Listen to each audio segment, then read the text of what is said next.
O eternal and almighty God, from whom all power and wisdom come, we are assembled here before thee to frame such laws as may tend to the welfare and prosperity of our province.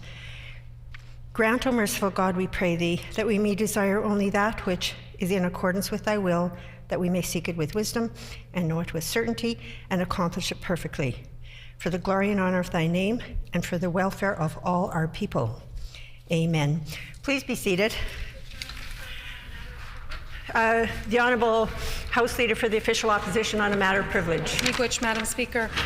I rise on a matter of privilege today. This is the first opportunity I have to present this matter in the House. The breach I will identify is unprecedented and requires research, confirmation of the facts, and consultation with the relevant authorities prior to being presented for consideration. The breach of privilege is straightforward, Madam Speaker. The text of the government's throne speech was provided to media before being read into the official record of this House. The throne speech is a confidence motion and one of the most important motions considered by this House. I listened carefully to the throne speech yesterday, and apart from my profound disappointment at the missed opportunity to show change from a failed policies of the Pallister government, the speech was, for all intent and purposes, the same as reported in the media prior to being read in the chamber. I made the point of confirming these facts once the text of the speech was distributed after the House rose. I table, Madam Speaker, the media articles in question.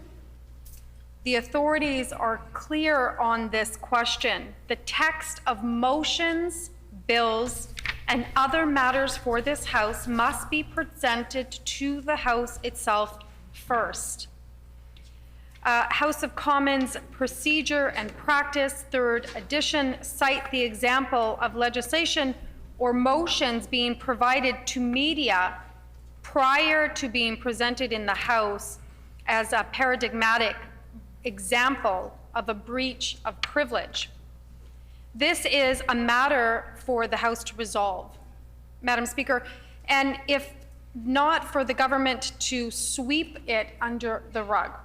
This is why it is important for a committee of this House to examine how the breach of the House's privileges took place yesterday.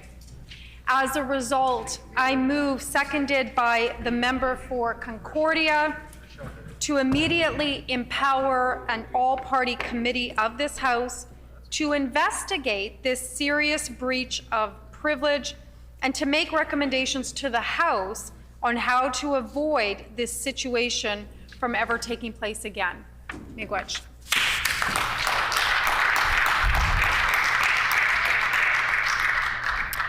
Before recognizing any other members to speak, I would remind the House that remarks at this time by honourable members are limited to strictly relevant comments about whether the alleged matter of privilege has been raised at the earliest opportunity and whether a prima facie case has been established. The Honourable Government House Leader.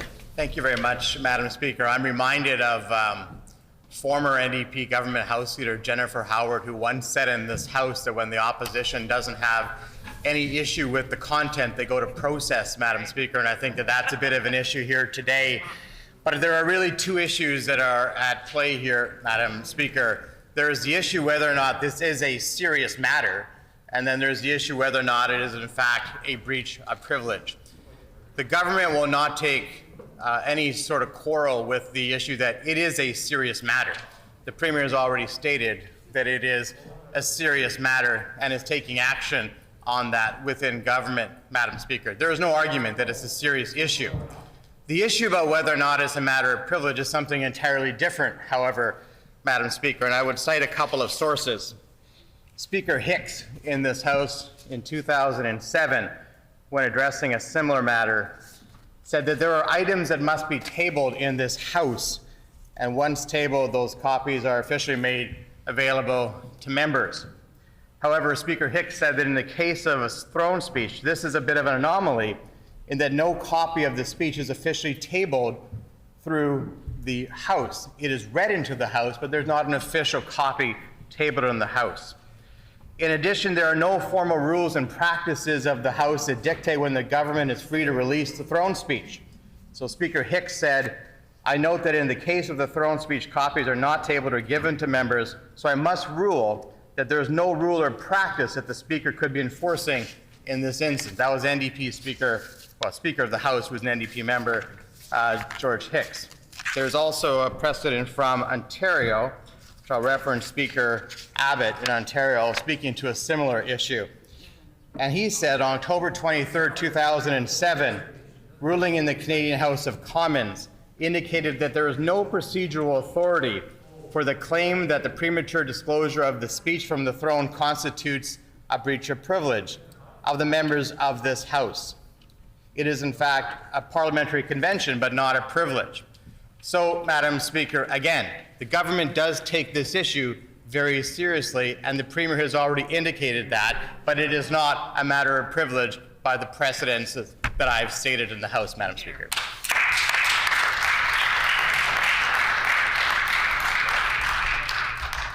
The honourable member for River Heights. Yeah, Madam Speaker, on the same point of privilege, I have a few comments.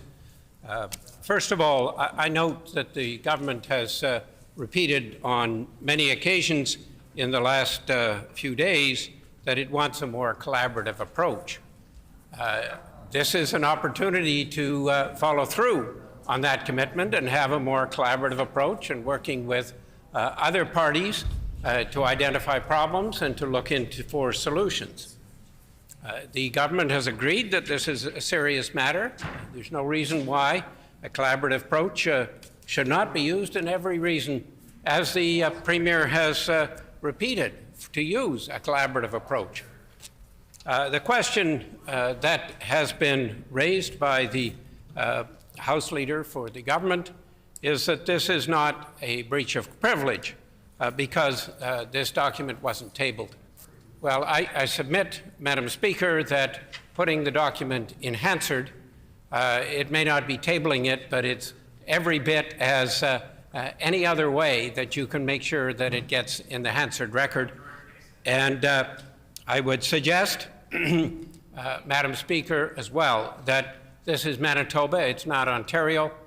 You don't necessarily have to follow Ontario practice. This needs to be looked at very carefully by yourself because it is, as both other House leaders have mentioned, it is a serious matter. Thank you. A matter of privilege is a serious concern. I'm going to take this matter under advisement to consult the authorities and will return to the House with a ruling. Routine proceedings, introduction of bills, committee reports, tabling of reports. And I do have a report to table. In accordance with Section 30(6) of the Advocate for Children and Youth Act, I am tabling the annual report of the Manitoba Advocate for Children and Youth for the fiscal year ending March 31st, 2021.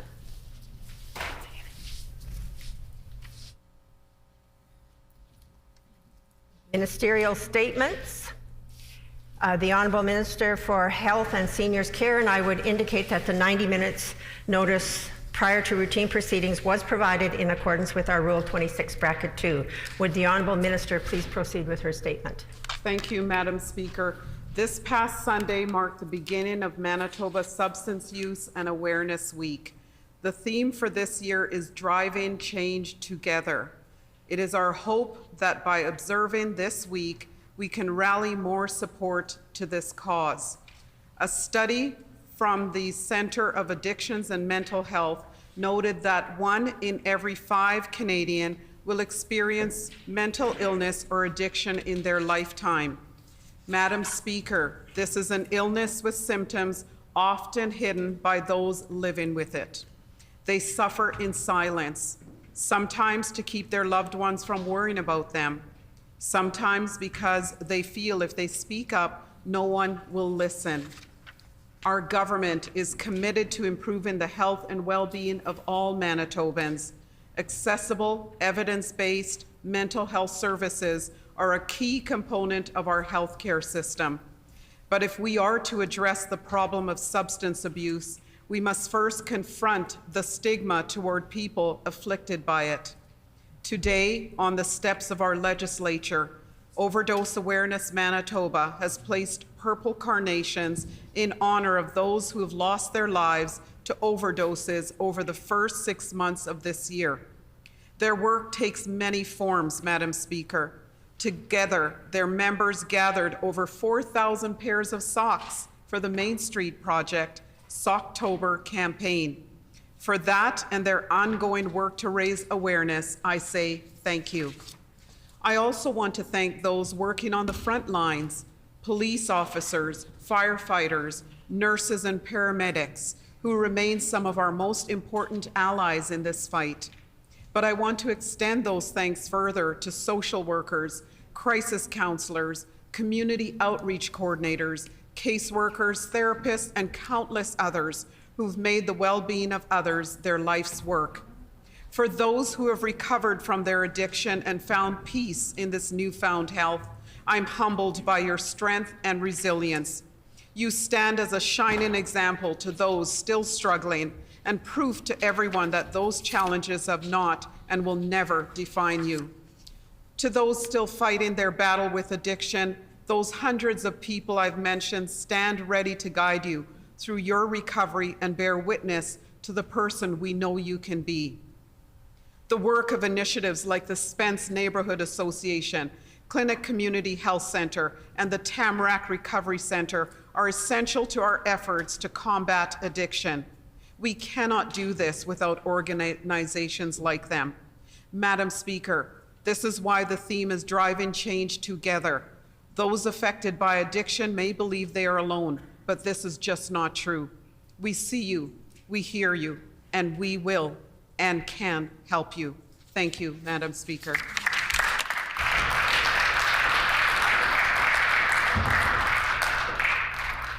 The Honourable Member for Point Douglas. Miigwech, Madam Speaker. It's National Addictions Awareness Week, and when I recently spoke about addictions issues, the Minister of Health called me emotional. I take it as a compliment. I hope that one day the members opposite will gain enough awareness about Manitoba's suffering from addictions to get emotional about the issue too. Everyone knows that this PC government is failing on this issue. Manitobans suffering from addictions know it, like Spider Porth, who said that he felt, and I quote, hopeless after being turned away from treatment. Families know it, like the family of Lee Earnshaw, who died after being turned away from treatment at least 5 times. And health officials know it, like the WHRA staff who wrote that there is, and I quote, a lack of provincial leadership in dealing with the addictions crisis. This government has frozen funding to Addictions Manitoba during a pandemic, closed down Manitoba's only long-term treatment center for teens with addictions, and opposed safe consumption sites. And now we are set to record more overdose deaths this year in Manitoba than any other year prior. Overdose deaths have surged 44% compared to last year's terrible toll. If Manitoba hopes to even begin grappling with this crisis, a large intervention is needed. We need safe consumption sites, barrier-free health care, more detox beds, treatment beds, and of course wraparound services that include second-stage housing. And for this PC government to actually treat this as a public health crisis and to stop turning a blind eye and allowing Manitobans to die. These are preventable deaths, and this government has a responsibility. Last week, my own brother-in-law became one of these Manitobans who passed away from an overdose. So I know how dire the addictions here in Manitoba is. I know that this government's words about awareness will hopefully lead them to immediate action, because it's needed now to save lives. Manitobans need this government to take action and not just simply put words on the record. They need to hold an inquest into Lee's death, spend the money needed to get all of those struggling with addictions in Manitoba access to the supports that they need. They need to help save lives. And get emotional.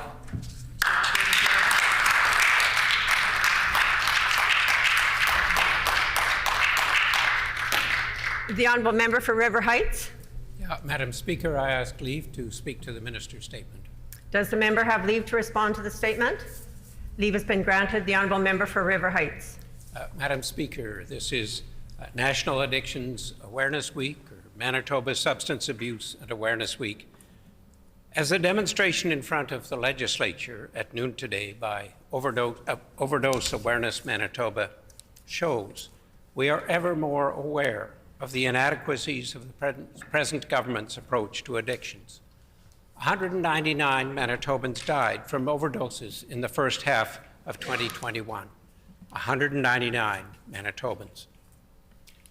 Before the election in 2016, 5.5 years ago, members of the present government campaigned to address mental health and addictions together and to magically solve all the major problems with addictions treatment that existed then.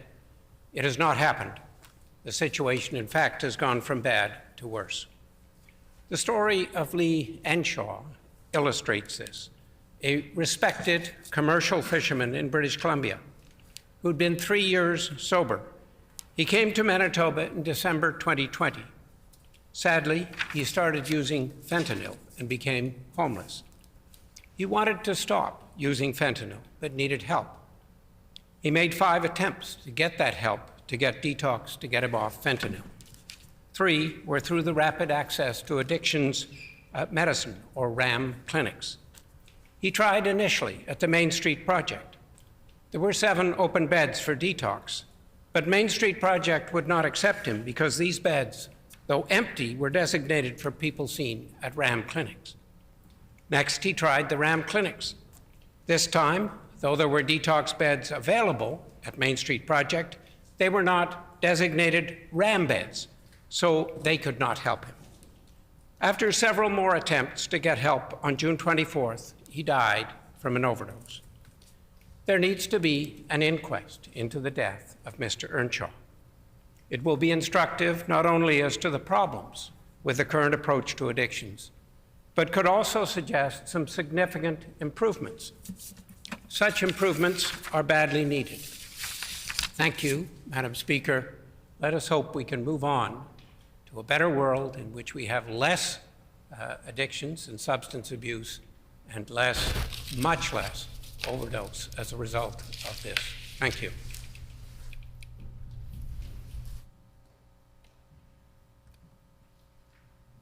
Member statements. The honourable member for Rossmere. Madam Speaker, if you have an unused kid's bike or bedroom furniture for a child's room, there may be a family nearby who could use what you no longer need. Since 2014, Care Impact, a Made in Manitoba charity with national impact, has connected and equipped communities to effectively journey with children and families experiencing hardship. Manitoba has many good people who do care but don't know what they can do. Care Impact bridges that gap by educating willing people to better understand poverty, trauma care, culture and reconciliation, all in the context of healthy collaboration.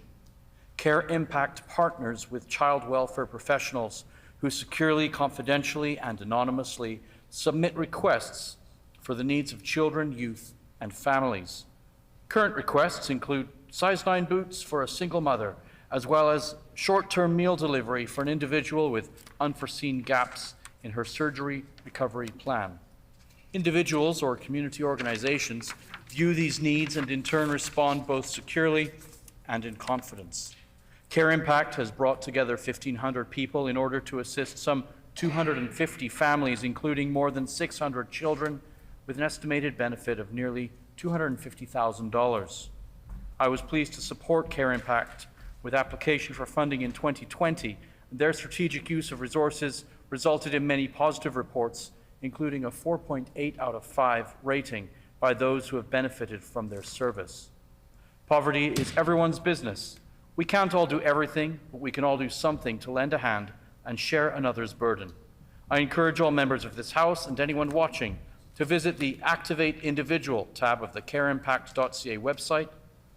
Care Impact promotes generosity and community, and I commend their work and service to this House.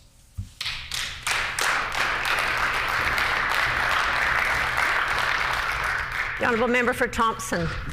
Thank you, Madam Speaker. Today it is my pleasure to highlight the great work of Nishawasset Cree Nation's Family and Community Wellness Centre in Nishawasset Cree Nation, Manitoba. This centre is the first of its kind to be established in Canada. It uses a holistic approach to wellness and health. It provides a wide range of health and family services designed to support physical, mental, emotional, and spiritual wellness, from conception and birth throughout to adulthood and elder care. I'd like to send a special shout out to the CEO, Felix Walker, and his staff for their hard work and dedication to the centre and its mission. One of the accomplishments of the Wellness Centre and its success programs is the result of fewer children in foster care. Because of the work they do, children remain in the community with their relatives, families, and the community is able to provide the supports that they need. The centre also provides daycare services and numerous activities for children of all ages. When it comes to healthcare, the centre provides everything from a wide variety of services such as immunization, mommy and baby visits, flu clinics, and environmental inspections, including mold and water. There is also many important education programs available, such as baby nutrition and development, fetal alcohol spectrum disorder, STIs, and diabetes management, just to name a few.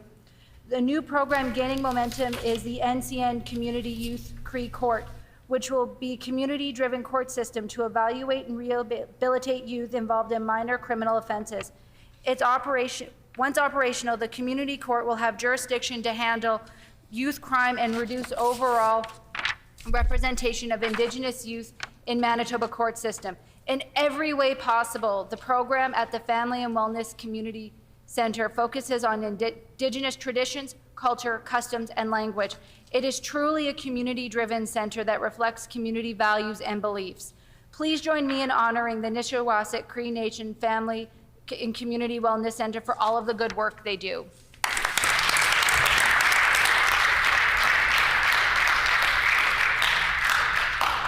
The honourable member for Dawson Trail. Madam Speaker, it is my pleasure today to present Lisa Spring. Lisa is the host of Painted Turtle Lake Retreat near Giroux, Manitoba.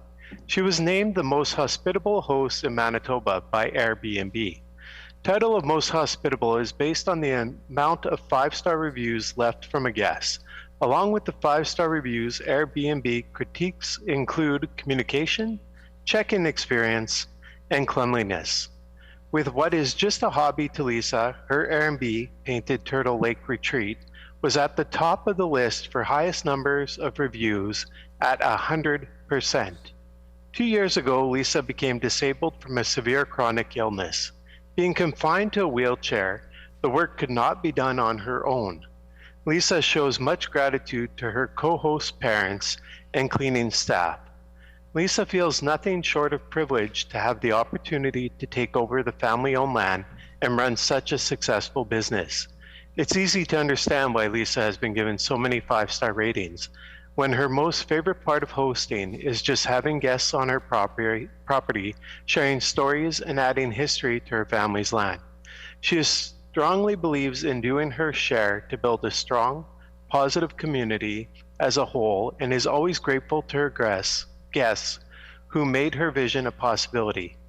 Please join me in congratulating yet another remarkable Dawson Trail hero, Lisa Spring.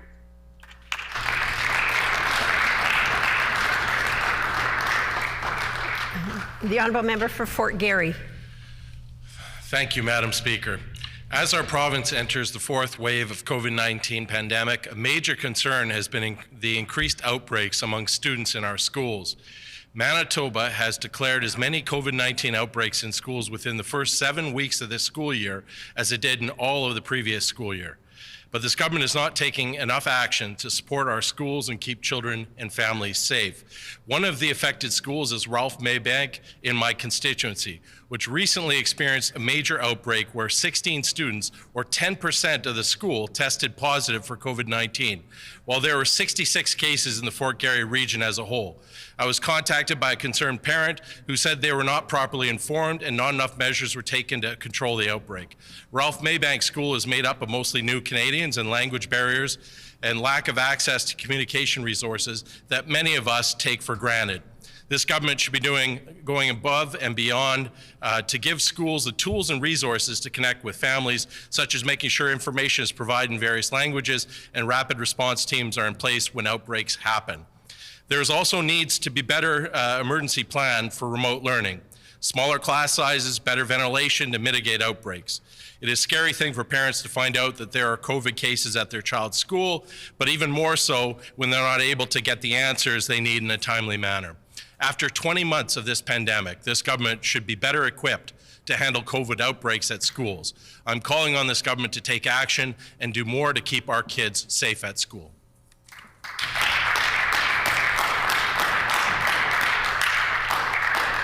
The Honourable Minister of Justice. Bergman, Ching, Kinsman, Larkey, McNaughton, McLeod, Penner. These are just a few of the surnames of the local men and women who served their country in times of conflict from my area. Madam Speaker, I rise today to recognize Chief Warrant Officer retired and former Mayor of Morden, Ken Wiebe, for his work to establish a banner program commemorating the lives and service of local veterans. Morden resident Ken Wiebe served the Canadian Forces for 29 years. He's a proud member of the Canadian Royal Legion Branch 11 in Morden. In 2018, Ken was reading a Canadian Legion magazine about a street display of veterans memorial banners, and he thought about such an initiative for the city of Morden. The Morden Legion Memorial Banner Program received the support of local Branch 11 and the Mayor and Council, and it began. The program is a partnership between the Legion that undertakes to research and produce the banners, the families and friends of veterans who work to fund the projects, and the City of Morden that affixes the banners to lampposts each year. Printed on the banner is the name and photo of a local veteran, details about his or her life, both during and following their service, their rank achieved, tours of service. Those banners that bear a poppy signify a soldier who made the ultimate sacrifice and gave their life in service to their country and for the cause of freedom. Banners first went up in 2019 and every year since, and there's now 52 banners that are beautifully displayed on both sides of Stephen Street and in storefront windows. Banners are raised in the week following Thanksgiving and taken down after Remembrance Day. Throughout the year, a banner is always on display at the Legion, rotated every Friday. I invite all members of the Chamber to visit the Morden Legion website at mordenlegion11.ca and see the digital archive of these beautiful banners under the Banners and Bios section. Ken, thank you for stopping by my constituency office to speak to me more about this important community initiative. Thank you for your leadership and your vision to preserve the memory of those who served their nation so bravely.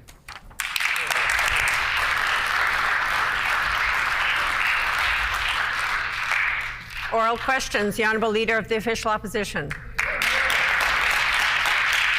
Thank you. I want to take this opportunity to congratulate the new PC leader on her victory and to wish her well in her new role. Now, anytime there is a new premier, that is significant, but the member for Tuxedo is also the first woman premier. So I want to acknowledge her for that as well.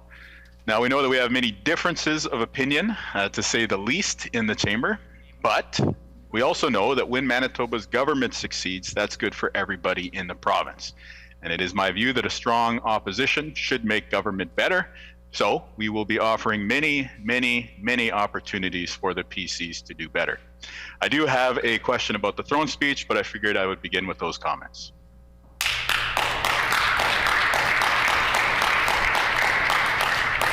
The Honourable First Minister.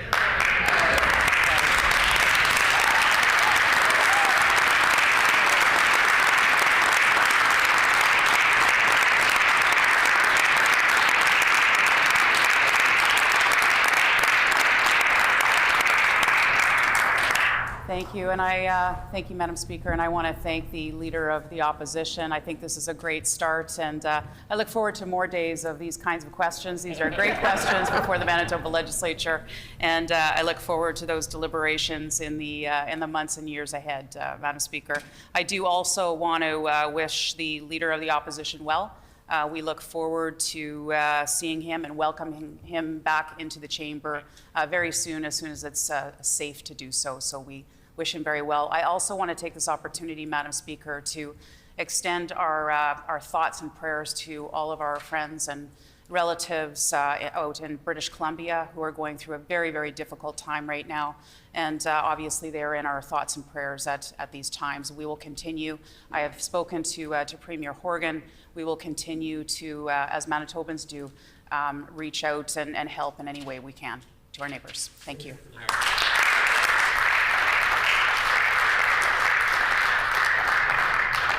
The Honourable Leader of the Official Opposition on a supplementary question. Thank you, Madam Speaker. There was a lot missing from yesterday's throne speech. There was no mention of our second biggest city, Brandon, Manitoba. The PCs may want to look at a map and find out where that is. And very concerning as well, there was nothing in the speech about the rising cost of living. Now, this is the #1 issue facing so many families in our province, and yet it appears that no map can correct how out of touch the PCs really are when it comes to the struggles of everyday families. These are massive emissions, and they show serious problems with the throne speech. The price of everything is going up right now. Manitobans need a government that will make life more affordable, not less like the PCs are wont to do. Why did the PC leader refuse to mention the rising cost of living in her throne speech?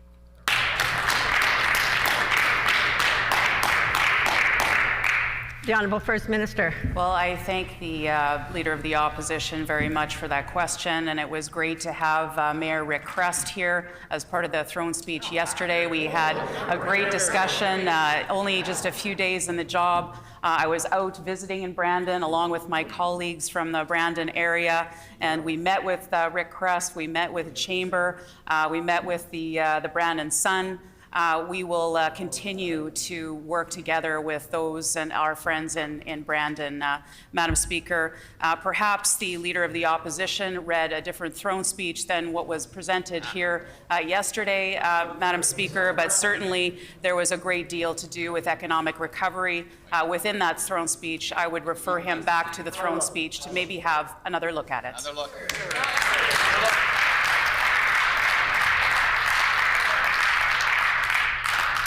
The Honourable Leader of the Official Opposition on a final supplementary. Well, Madam Speaker, 2 days now without any mention of the rising cost of living facing Manitobans. Another issue that was very present in the throne speech yesterday is that the new PC leader won't condemn what Brian Pallister did to healthcare in Manitoba. There are so many thousands of Manitobans waiting for surgery. Seniors are being moved hundreds of kilometers away from their homes because of this government's failures. ICUs are overloaded. We need a different approach if we want different results. Instead, it sounds like more of the same from the current government. Will the new PC leader acknowledge that the cuts made by Brian Pallister and her as health minister made the pandemic worse and have damaged our healthcare system?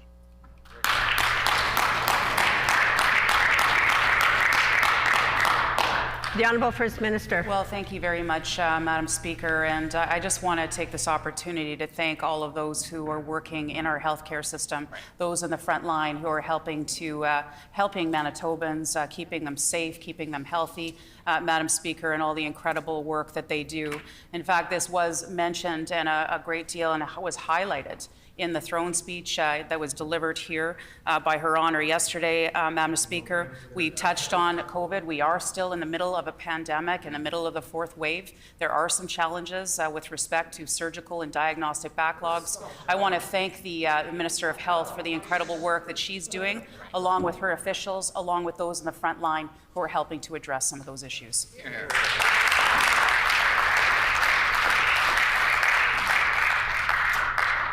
The Honourable Leader of the Official Opposition on a new question. Madam Speaker, still no condemnation of Brian Pallister's cuts to health care. Now, when we talk about the surgical backlog, everyone in the province seems to know somebody who is waiting for a surgery or for an important diagnostic test. But did we see a plan to fix this in yesterday's throne speech? No. Doctors Manitoba were very clear. They said that, quote, Manitobans caught in this massive backlog, they need hope, they need to see action, and unfortunately, they were left waiting again, end quote. Of course, the PC cuts to healthcare have only made this situation worse. Manitobans have waited too long for the PCs to take action. Will the new PC leader commit to a date when the surgical backlog will be cleared?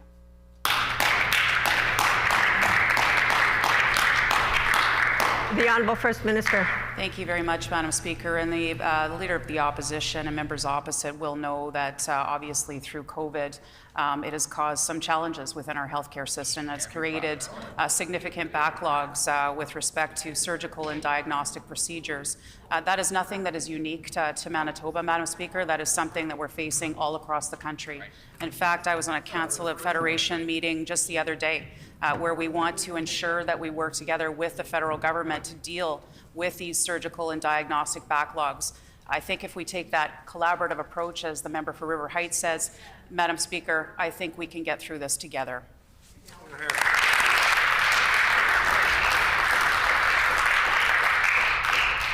The Honourable Leader of the Official Opposition on a supplementary question. Well, Madam Speaker, since assuming office, the new PC leader has said many, many times on the surgical backlog, just wait for the throne speech. Wait for the throne speech. Don't worry. When you see the throne speech, we'll address the surgical backlog there. But then yesterday came and went, and there was nothing in the throne speech to fix the problem. Doctors Manitoba is calling for a date to clear the backlog. Nurses, patients, families are calling for one too. And when we look at other jurisdictions, as the Premier just invoked, other governments have set dates as well. Manitobans have waited long enough. They want to know when the province will actually get to the job of clearing the surgery backlog. Will the new PC leader take action today? Will she set a date when the surgical backlog will be cleared?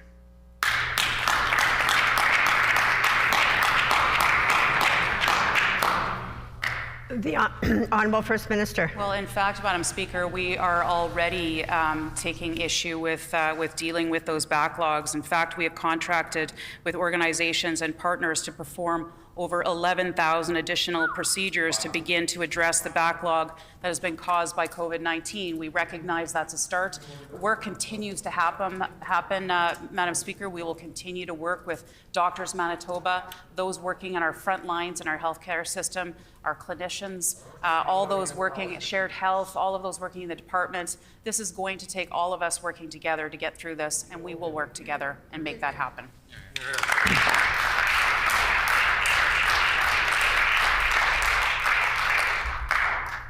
The Honourable Leader of the Official Opposition on a final supplementary. Let's be clear. The surgical backlog was made worse by the cuts that the member for Tuxedo made as health minister and that were ordered by Brian Pallister. Now today we have 136,000 Manitobans waiting for surgeries and diagnostic tests. And a big part of the reason why is because of this PC government's cuts to healthcare. That's tens of thousands of Manitobans waiting in pain.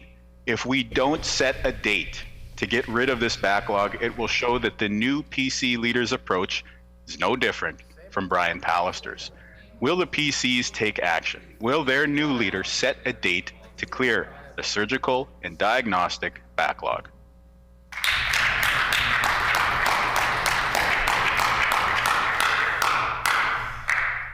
The Honourable First Minister. Thank you very much, Madam Speaker. And what I will say to the member opposite is that there's something that has been going on, not just in Manitoba, but across the world. It's called a pandemic, COVID-19 pandemic, which has caused surgical and diagnostic backlogs, not just here in Manitoba, Madam Speaker, but across this country and indeed in many places around the world. And it will take all of us to work together to ensure that we tackle those backlogs. I just mentioned in my previous answer, Madam Speaker, that we're already starting to do that. We're contracting out 11,000 services out there to address the backlogs. We will continue to take action to deal with this very important issue, Madam Speaker.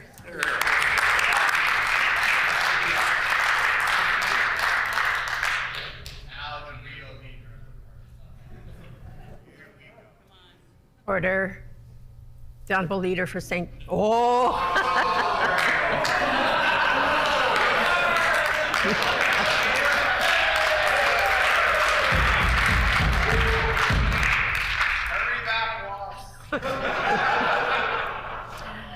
The Honourable Government House Leader threw me off.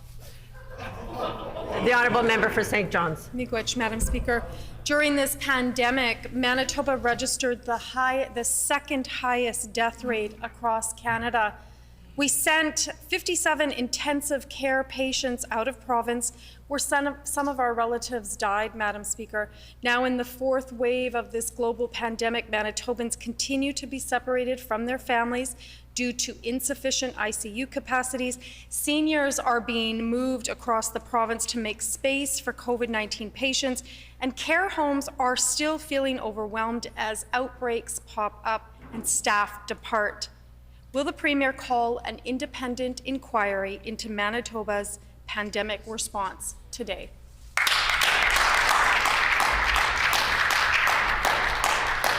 The Honourable Minister of Health. Thank you, Madam Speaker, and I thank the member from St. John's for the question. Our commitment as a government is to address the needs of all Manitobans, even during the COVID pandemic, which has been a very difficult time for everyone. We want to ensure that Manitobans receive the care that they need right here in the province, and we'll continue to work with our healthcare professionals across our 5 regions to ensure that equitable, safe, and accessible services available today and in the future. That's right.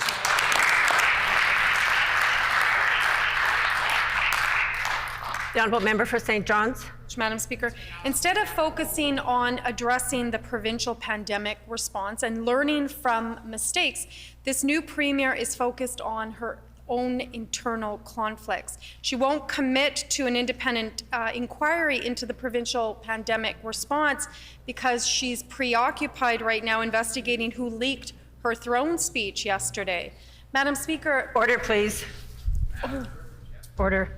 I would just remind the member that because that issue of a leak of the throne speech is before me for as a matter of privilege, and therefore the topic cannot be brought up in the House. The honourable member for St. John's. Madam Speaker, my apologies. Madam Speaker, Manitobans deserve answers to how this government, this PC government, utterly failed at protecting Manitobans and Manitoban loved ones. Madam Speaker, will the Premier do the right thing and commit to an independent inquiry into Manitoba's pandemic response?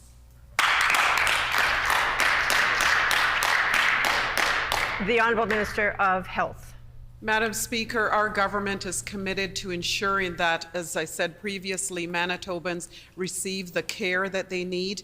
And one of the commitments we have made is to ensure that all 17 recommendations from Dr. Stevenson's report are implemented, and that Manitobans who are residents in our care homes, all 125 of them, receive safe, equitable services, and that is our commitment as a government, and we will be moving forward with those commitments. And I would ask the members opposite to get on board with our government in achieving those goals. Hear, hear.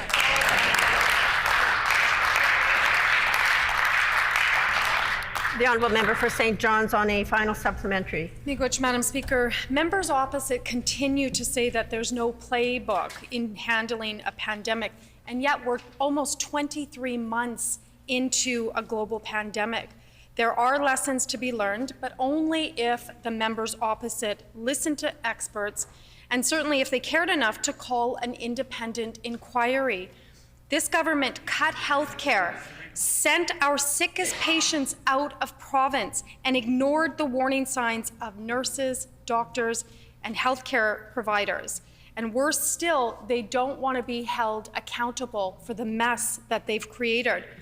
Experts need to tell us what went wrong so that we can build a more resilient, responsive healthcare system for Manitobans. Will the Premier do the right thing today and call an independent inquiry?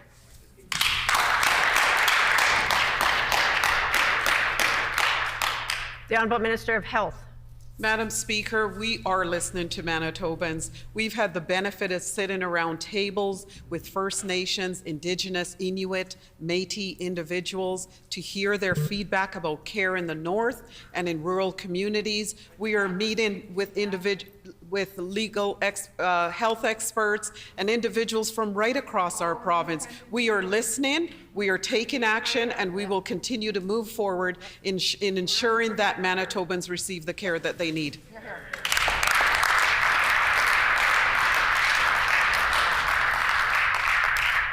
The honourable member for Union Station. Madam Speaker, the backlog of surgical and diagnostic procedures has swelled to over 136,000 Manitobans. That's totally unacceptable. The Conservative government's promises have come too late, and without necessary action, they aren't making any progress. For families facing waits of months and even years, the Minister of Health offers, and I quote, thoughts and prayers, end quote. Manitobans deserve so much more, and Manitobans know that. I asked the minister, why has her party been so focused on internal politics rather than the priorities of Manitobans?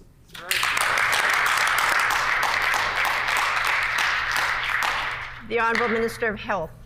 Thank you, Madam Speaker, and I thank the member from Union Station for the question. It gives me an opportunity to put on the record that in Budget 2021, our government invested $50 million to address the surgical and diagnostic backlog. We are also meeting with experts around the table, health experts. We are also committed to ensuring three requests that came forward from Doctors Manitoba are met. The three were to name a task force, to indicate a time for the task force to achieve their goal, and to carry out transparent reporting to the general public. And we are committed to meeting those goals, and stay tuned because there's more information to come.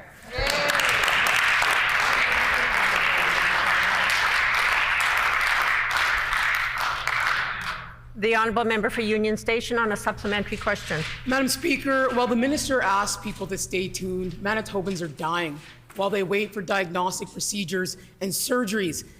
They've been leaving Manitobans behind as that wait list continues to grow, and other provinces intervened far earlier to address these issues. Manitobans like Alison Marion are still waiting. She spoke to media and explained that she has waited 26 months for hip surgery. Thoughts and prayers are not enough. She needs concrete actions. When can Manitobans like Miss Marion expect this to be addressed? When will the minister take real action?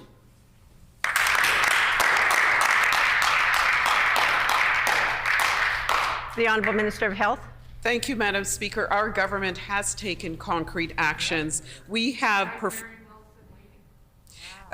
contracted with organizations and partners to perform over 11,000 additional procedures to begin to address the backlog.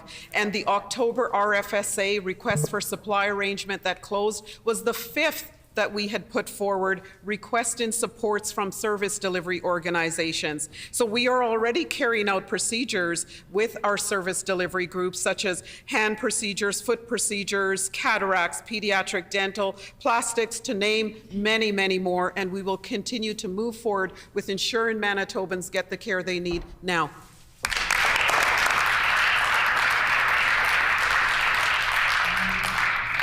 The honourable member for Union Station on a final supplementary.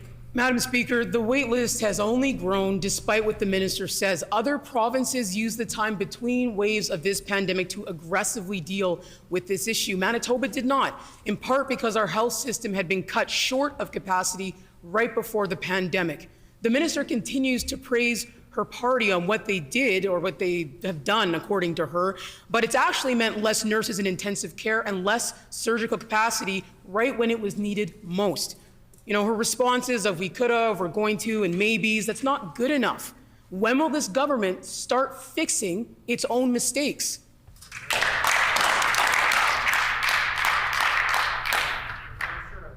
The Honourable Minister of Health. Thank you, Madam Speaker. I want to remind the member opposite that our first line of duty was to correct the mess that they had left for us in healthcare. And we have invested $50 million, Madam Speaker, to address the surgical and diagnostic backlog. $13.7 million has been spent and allocated to date, and 8,300 procedures contracted, $8.1 million for the first request for supply arrangements that I mentioned, $5.6 million in service delivery organizations on priority procedures, including hips, knees, and cataracts. Thank you.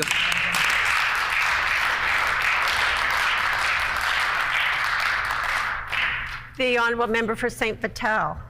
Madam Speaker, Yesterday, lawyers for the government of Manitoba said that this province's actions in 2017 at the University of Manitoba were wrong, unconstitutional, and deserving of a remedy. That's remarkable that this government's actions cannot be defended by its own lawyers. Now, the faculty at the University of Manitoba are on strike, driven there by this government. Will this government release their mandate on negotiations and allow free and fair bargaining, or will it just be more of the same?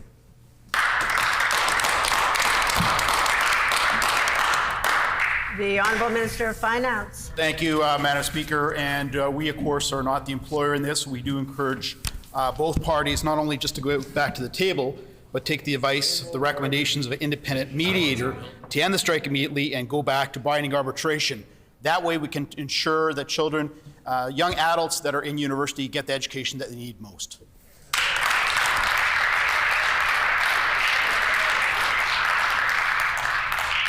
The Honourable Member for St. Vital on a supplementary question.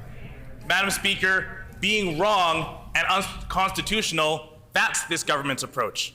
And despite this government's theater, nothing has changed. The mandate still remains. Faculty at the University of Manitoba are still on strike. Students are still not back to classes. Will they remove the mandate and allow free and fair bargaining for the negotiations? Will they stop being unconstitutional and bring a resolution today? Yes or no?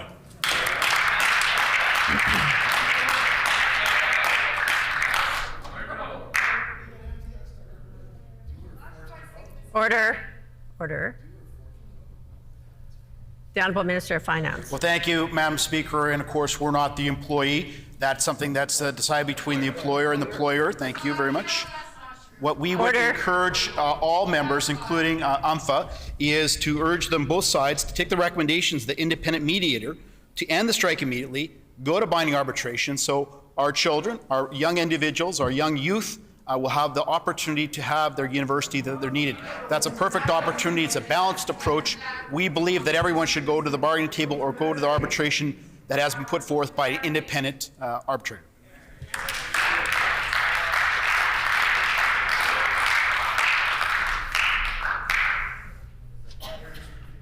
The Honourable Member for St. Vital on a final supplementary. Professors and faculty don't just get created out of thin air. Teachers and trainers and workers of the future don't just get created out of thin air. We need to work and commit to making a plan to make that happen. Consider those who train the nurses in our province.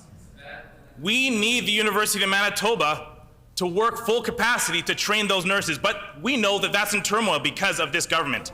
2 strikes in 5 years. A government that doesn't care if they're competitive with other jurisdictions, and is leaving all of us behind. Manitobans need a new approach. This government can remove the mandate, but will they do that? Will they do so to help allow free and fair negotiations for the faculty in the negotiations? Will they do so today?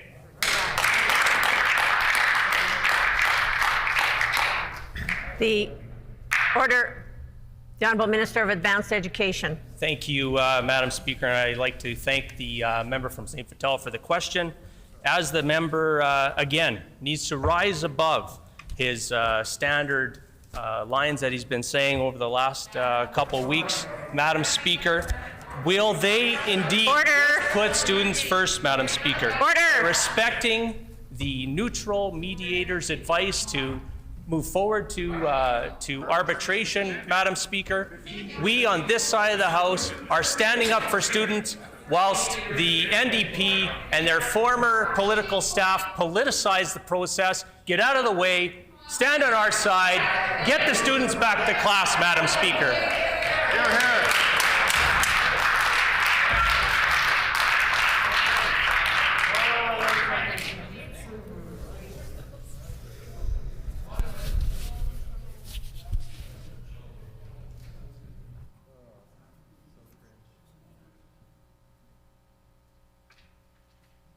The Honourable Member for Keewatin.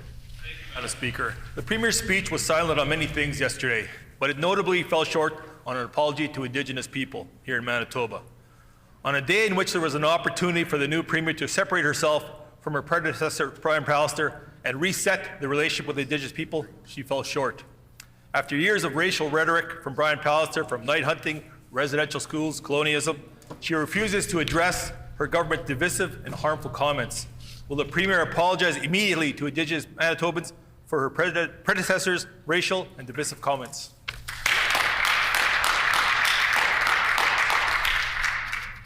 The Honourable Minister of Indigenous Reconciliation and Northern Relations. Well, thank you, Madam Speaker. And the member opposite knows that we are actively engaged as a government and committed to reconciliation and moving forward to build ongoing and meaningful engagement with our Indigenous communities, or with the Indigenous communities and people in Manitoba. And we will continue to work on that on a daily basis. Reconciliation is a priority for this government.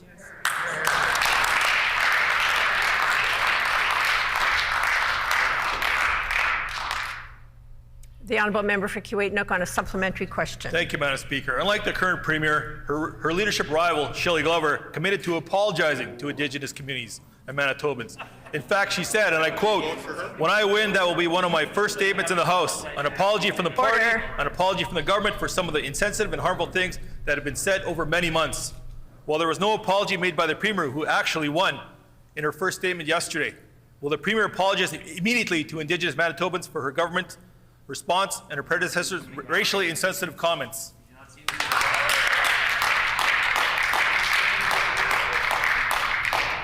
The Honourable Minister of Indigenous Reconciliation and Northern Relations. Thank you, Madam Speaker. And perhaps the member opposite missed the news reports following the throne speech yesterday, where all of the First Nations leaders and the Grand Chiefs comment on the commitment that we have to move forward with reconciliation.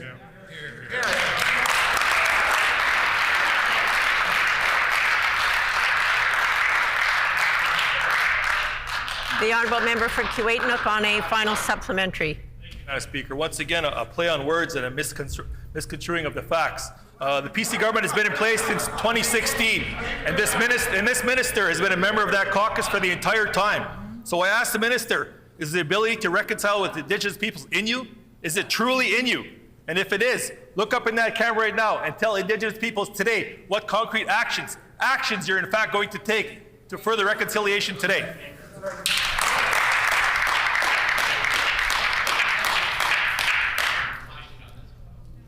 I would just like to caution the member that when putting questions forward, they should be through the Speaker and not directed at a member, as that leads to further tensions in the House. So I would ask the member to please pose the questions in the third person, not directly to a member. The Honourable Minister for Indigenous Reconciliation and Northern Relations. Thank you, Madam Speaker. And it appears that the member opposite is not aware of the meetings that have been going on face-to-face with our Grand Chiefs and with our First Nations leaders and our new Premier. They are engaging. They are welcoming. Indigenous and First Nations people are commenting daily to us on how pleased they are with the process that we are currently taking, and our land acknowledgements in the House, everything we are doing, they are supportive of and want us at the table with them.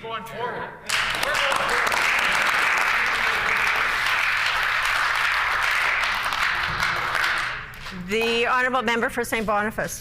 Thank you, Madam Speaker. I tabled documents obtained by the Manitoba Organization for Faculty Associations and from a U of M Senate meeting showing this government has handcuffed Manitoba's universities and colleges with a mandate that orders them not to pay people what they are worth. People who want to stay in Manitoba are leaving, and others who would come to Manitoba won't because this government is ordering post-secondary institutions not to give them what they need to do their jobs. We could be graduating nurses, doctors, psychologists who could be helping to clear backlogs in health and mental health, but instead we have a strike at the U of M that's been dragging out for weeks. Why does this government think they know better than the University of Manitoba what professors and researchers should be paid? Will the Premier rescind the mandates and let the U of M bargain freely today? The Honourable First Minister. Thank you very much, and I thank the member for St. Boniface for the question. Of course, we are listening to the independent mediator who is working with the parties, who has recommended that they end the strike immediately and go to binding arbitration. So we are encouraging both sides to go to binding arbitration, which has been recommended by the independent mediator. This is what is in the best interest of children who we want to ensure they get back into the classroom.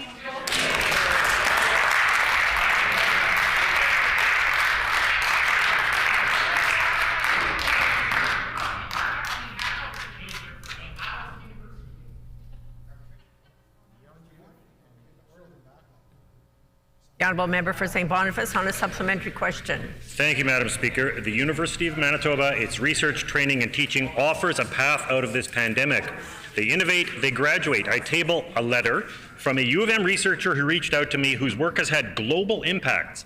He wants to stay in Manitoba, but fears he'll have to leave. The throne speech talked about labor shortages, but didn't once address the reality that plenty of people are turning down work because wages are too low for people to pay their bills, their mortgage, or their student loan, or they can get paid much better somewhere else. The U of M has already been fined millions of dollars because the previous premier thought he knew better than some of the world's top researchers what they should be paid. Why is this mandate, which is a relic of the Pallister PC era, still in place? The Honourable First Minister. Thank you very much. And unlike the previous NDP government, who actually did interfere in a process in the past, Madam Speaker, we are ensuring that and encouraging members opposite to listen to the independent mediator who is involved with both sides of this, Madam Speaker, who is recommending that this go to binding arbitration. That is what is in the best interest of those students, and we stand by those students.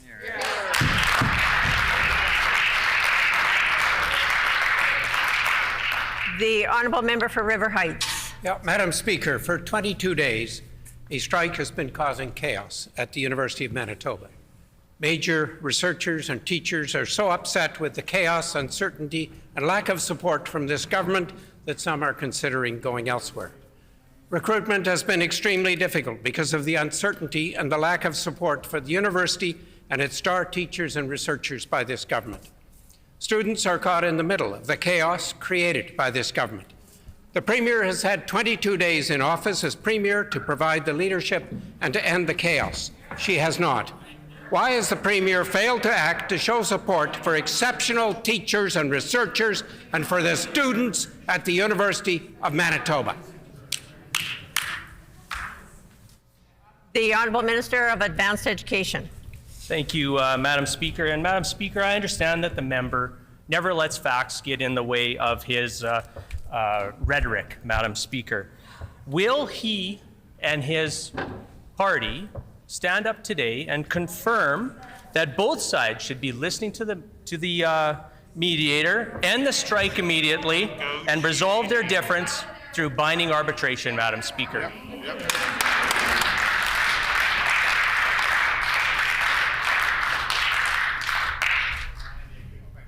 The Honourable Member for Rossmere. Madam Speaker, for many of us, the descent of winter upon Manitoba brings with it a return to snow shovels, winter parkas, and sub-zero temperatures. For Manitobas facing homelessness during the winter, this bitter cold weather brings misery and potentially dangerous living conditions. Can the Minister of Families please advise this House what steps our government is taking to keep Manitobans facing homelessness safe and to support them during these cold months?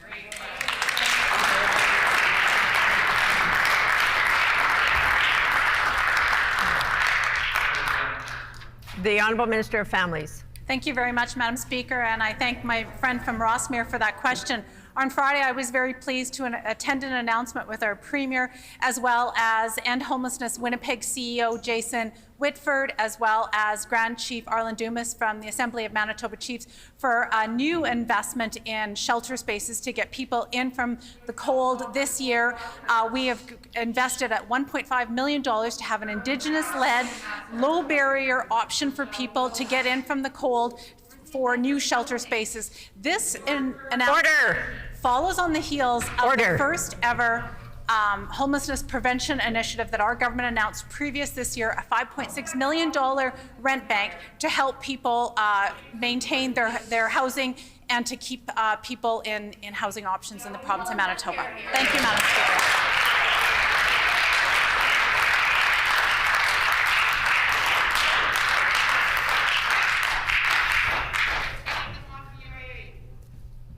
Yelling across the House isn't a very productive way to demonstrate democracy in action. And I'm going to ask people that are in this House, I didn't think decorum would go down so fast, but I'm going to ask everybody, let's show some respect for the people that are asking the questions and answering the questions. And I'm going to ask that and indicate that yelling across the chamber is really an unproductive way to do business by adults that are elected by many, many thousands of people. So I'd ask for everybody's cooperation, please. The Honourable Member for Transcona. Thank you, Madam Speaker. It's a sad day when this government cannot keep up with the number of frontline workers who have been currently striking over this same government's interference and mandates. Because of this government's ongoing wage interference and mandates, custodial staff in Rolling River School Division are now in the 4th week of striking. They do essential work in our schools for students and staff, and they deserve to be treated with dignity and respect. And this government needs to get out of the way. So if this government wants a fresh start with workers, how about starting with the workers and custodial staff in Rolling River School Division? The Honourable Minister of Education. Well, thank you very much, Madam Speaker. I do appreciate the question from the member opposite. It does give me the opportunity to acknowledge all those that work in K-12 education. This is custodial staff, this is teachers, these are educational assistants, these are administrators who have been going above and beyond the call in dealing with COVID over the last 18 months. Our government is working very closely with school divisions across the province. We're working closely with public health on this. Our goal is to keep our students as safe as possible and keep our staff as safe as possible. And this is paramount for us. This is challenging times for sure, but we're going to keep making sure that our students and staff stay safe in schools.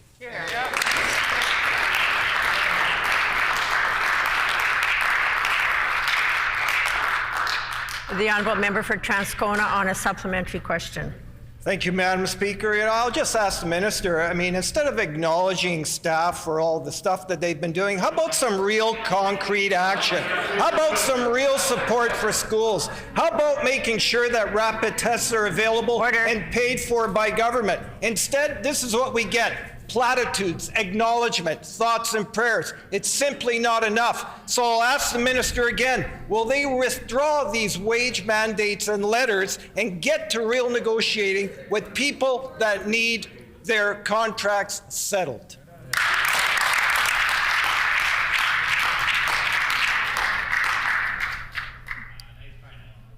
The Honourable Minister of Education. Well, Madam Speaker, we're going to continue to thank Manitobans as we battle through COVID-19, and they deserve a pat on the back for everything they've done for us. Now,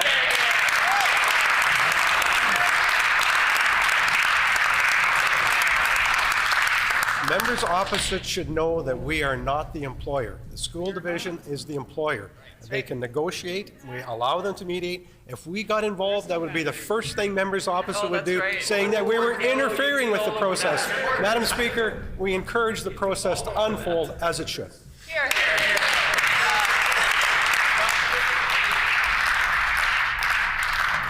The time for oral questions has expired. Petitions. Are there any petitions? If there are no petitions to be read, Of course.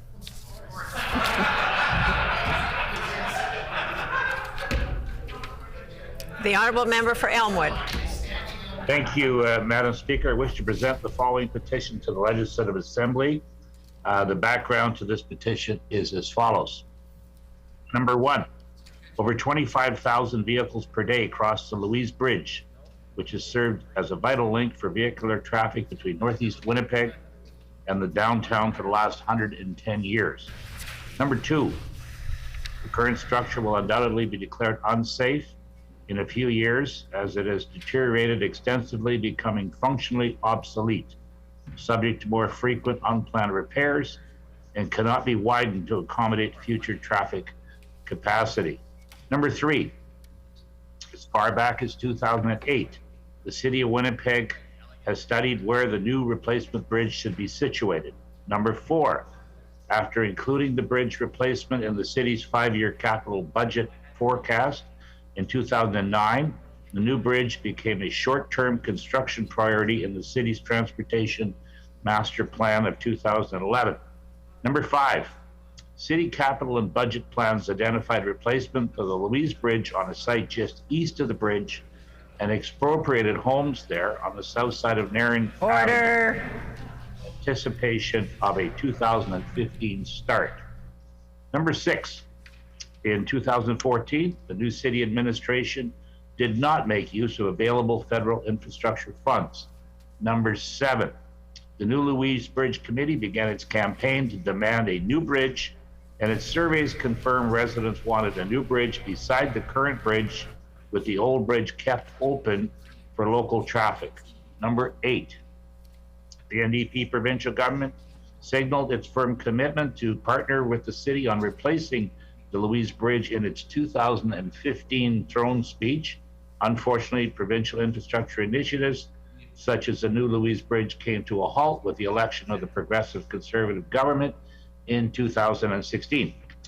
Number nine, more recently, the city tethered the Louise Bridge replacement issue to its new transportation master plan and Eastern Corridor project. Its recommendations have now identified the location of the new bridge to be placed just to the west of the current bridge, not to the east as originally proposed. The city expropriation process has begun. Number 10, the new premier has a duty to direct the provincial government to provide financial assistance to the city so that it can complete this long overdue vital link to Northeast Winnipeg and Transcona. We petition the Legislative Assembly of Manitoba as follows. Number one, to urge the new premier to financially assist the city of Winnipeg on building this 3-lane bridge in each direction to maintain this vital link between Northeast Winnipeg, Transcona, and the downtown. Number two, to urge the provincial government to recommend that the city of Winnipeg keep the old bridge fully open to traffic while the new bridge is under construction. And number three, to urge the provincial government to consider the feasibility of keeping the old bridge open for active transportation in the future. And this petition has been signed by many, many Manitobans. In accordance with our Rule 132(6), when petitions are read, they are deemed to be received by the House. The honourable member for Tyndall Park. To present the following petition to the Legislative Assembly. The background to this petition is as follows. Number one, Canada's public and private drug plans leave many patients with little or no coverage, resulting in 1 out of 10 patients not taking their prescribed medications because of affordability. Number two, it is estimated that pharmacare would save Canadians between $4 billion and $11 billion per year. Number three, there have been repeated calls to include prescription drugs in Canada's universal healthcare system, including National Forum on Health, Commission of the Future of Healthcare in Canada, several national organizations, including Canadian Nurse Association, Canadian Medical Association, Federation of Canadian Municipalities. We petition the Legislative Assembly of Manitoba as follows.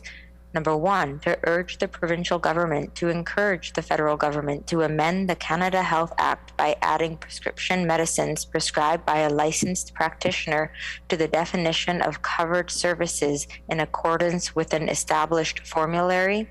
Number 2, to urge the provincial government to develop jointly with the federal government a universal, single-payer, evidence-based, sustainable public drug plan that contains purchasing power to secure best available pricing, a list of essential medicines addressing priority health needs, and the ability to expand to a comprehensive, permanent plan that would promote the health and well-being of all Canadians. This petition has been signed by many Manitobans. Are there any further petitions? The Honourable Member for River Heights. Madam Speaker, I wish to present the following petition to the Legislative Assembly. The background to this petition is as follows. People who suffer hearing loss due to aging, illness, employment, or accident not only lose the ability to communicate effectively with friends, relatives, or colleagues, they can also experience unemployment, social isolation, and struggles with mental health. A cochlear implant is a life-changing electronic device that allows deaf people to receive and process sounds and speech, and also can partially restore hearing in people who have severe hearing loss and who do not benefit from conventional hearing aids. A processor behind the ear captures and processes sound signals, which are transmitted to a receiver implanted into the skull that relays the information to the inner ear, the cochlea. The technology has been available since 1989 through the Central Speech and Hearing Clinic, founded in Winnipeg, Manitoba. The surgical hearing implant program began implanting patients in the fall of 2011 and marked the completion of 250 cochlear implant surgeries in Manitoba in the summer of 2018. The program has implanted about 60 devices since the summer of 2018, as it is only able to implant about 40 to 45 devices per year. There are no upfront costs to Manitoba residents who proceed with cochlear implant surgery, as Manitoba Health covers the surgical procedure, internal implant, and the first external sound processor. Newfoundland and Manitoba have the highest estimated implantation cost of all provinces. Alberta has one of the best programs with Alberta Aids for Daily Living, and their cost share means the patient pays only approximately $500 out of pocket. Assistive Devices program in Ontario covers 75% of the cost, up to a maximum amount of $5,444 for a cochlear implant replacement speech processor. The BC Adult Cochlear Implant Program offers subsidized replacements to aging sound processors through the Sound Processor Replacement Program. This provincially funded program is available to those cochlear implant recipients whose sound processors have reached 6 to 7 years old. The cochlear implant is a lifelong commitment. However, as the technology changes over time, parts and software become no longer functional or available. The cost of upgrading a cochlear implant in Manitoba of approximately $11,000 is much more expensive than in other provinces, as adult patients are responsible for the upgrade costs of their sound processor. In Manitoba, pediatric patients under 18 years of age are eligible for funding assistance through the Cochlear Implant Speech Processor Replacement Program, which provides up to 80% of the replacement costs associated with a device upgrade. It is unreasonable that this technology is inaccessible to many citizens of Manitoba who must choose between hearing and deafness due to financial constraints because the costs of maintaining the equipment are prohibitive for low-income earners or those on a fixed income, such as an old age pension or employment and income assistance. We petition the Legislative Assembly of Manitoba as follows: to urge the provincial government to provide financing for upgrades to the cochlear implant covered under Medicare, or provide funding assistance to the Cochlear Implant Speech Processor Replacement Program to assist with the replacement costs associated with a device upgrade. Signed by Thomas Bartmanovich, Maddie Foreman, and Michael Bartmanovich, and many, many other Manitobans. Any further petitions? If not, orders of the day, government business, the Honourable Government House Leader. Thank you, Madam Speaker. Could you please proceed to the debate on the speech from the throne? It has been announced that the House will consider debate on the throne speech, so I will now call for that debate on the throne speech. The honourable member for Lagimodiere.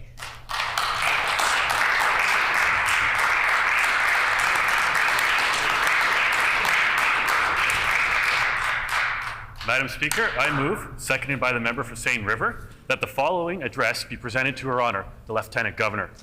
We, the members of the Legislative Assembly of Manitoba, thank Your Honour for the gracious speech addressed to us this fourth session of the 42nd Legislature of Manitoba.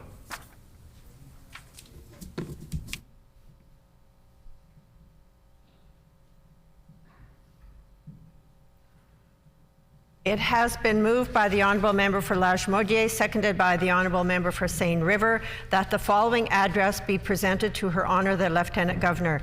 We, the members of the Legislative Assembly of Manitoba, thank Your Honour for the gracious speech addressed to us at this fourth session of the 42nd Legislature of Manitoba. The honourable member for Lagimodiere.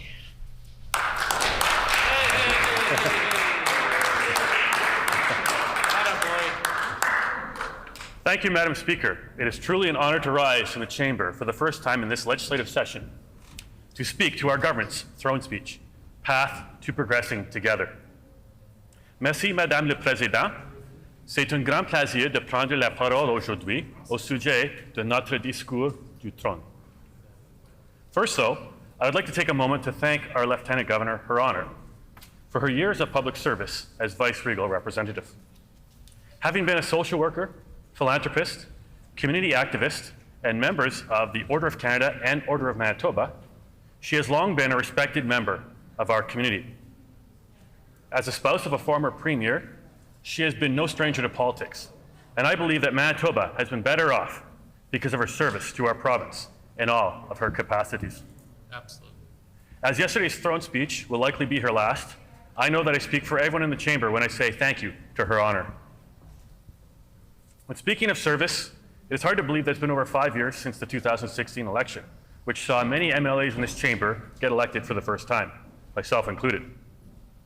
Although the process of a throne speech now is very familiar to us, for me, today feels much more like a first throne speech debate all over again. That is because it feels like a fresh start, and that's exactly what it is. Today, Madam Speaker, we have a brand new premier who will take our province on a new path and down a new direction. Under her leadership, we will be a government that will work side by side with Manitobans to build stronger, healthier, and better province for all. While Manitoba still faces difficulties, our new premier and her team are ready to meet the challenges that lie ahead of us with a renewed sense of openness. Our new premier has the honor of being the 24th person to occupy this position. And while the changing of premiers is not unusual in this building, what is unique is that the member from Tuxedo has made history by becoming Manitoba's first female premier ever.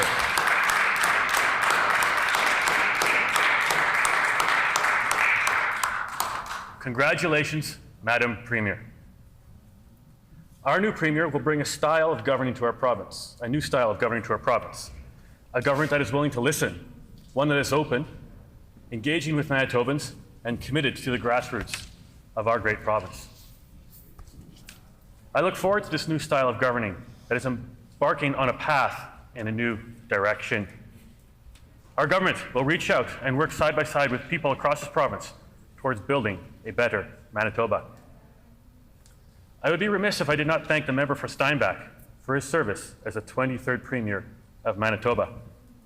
During his time, he helped establish the future tone of our government, a tone that has set the course for our government in many years to come. I know that his family and his colleagues are proud of him as he served our province with grace and respect. Thank you to the member from Steinbach.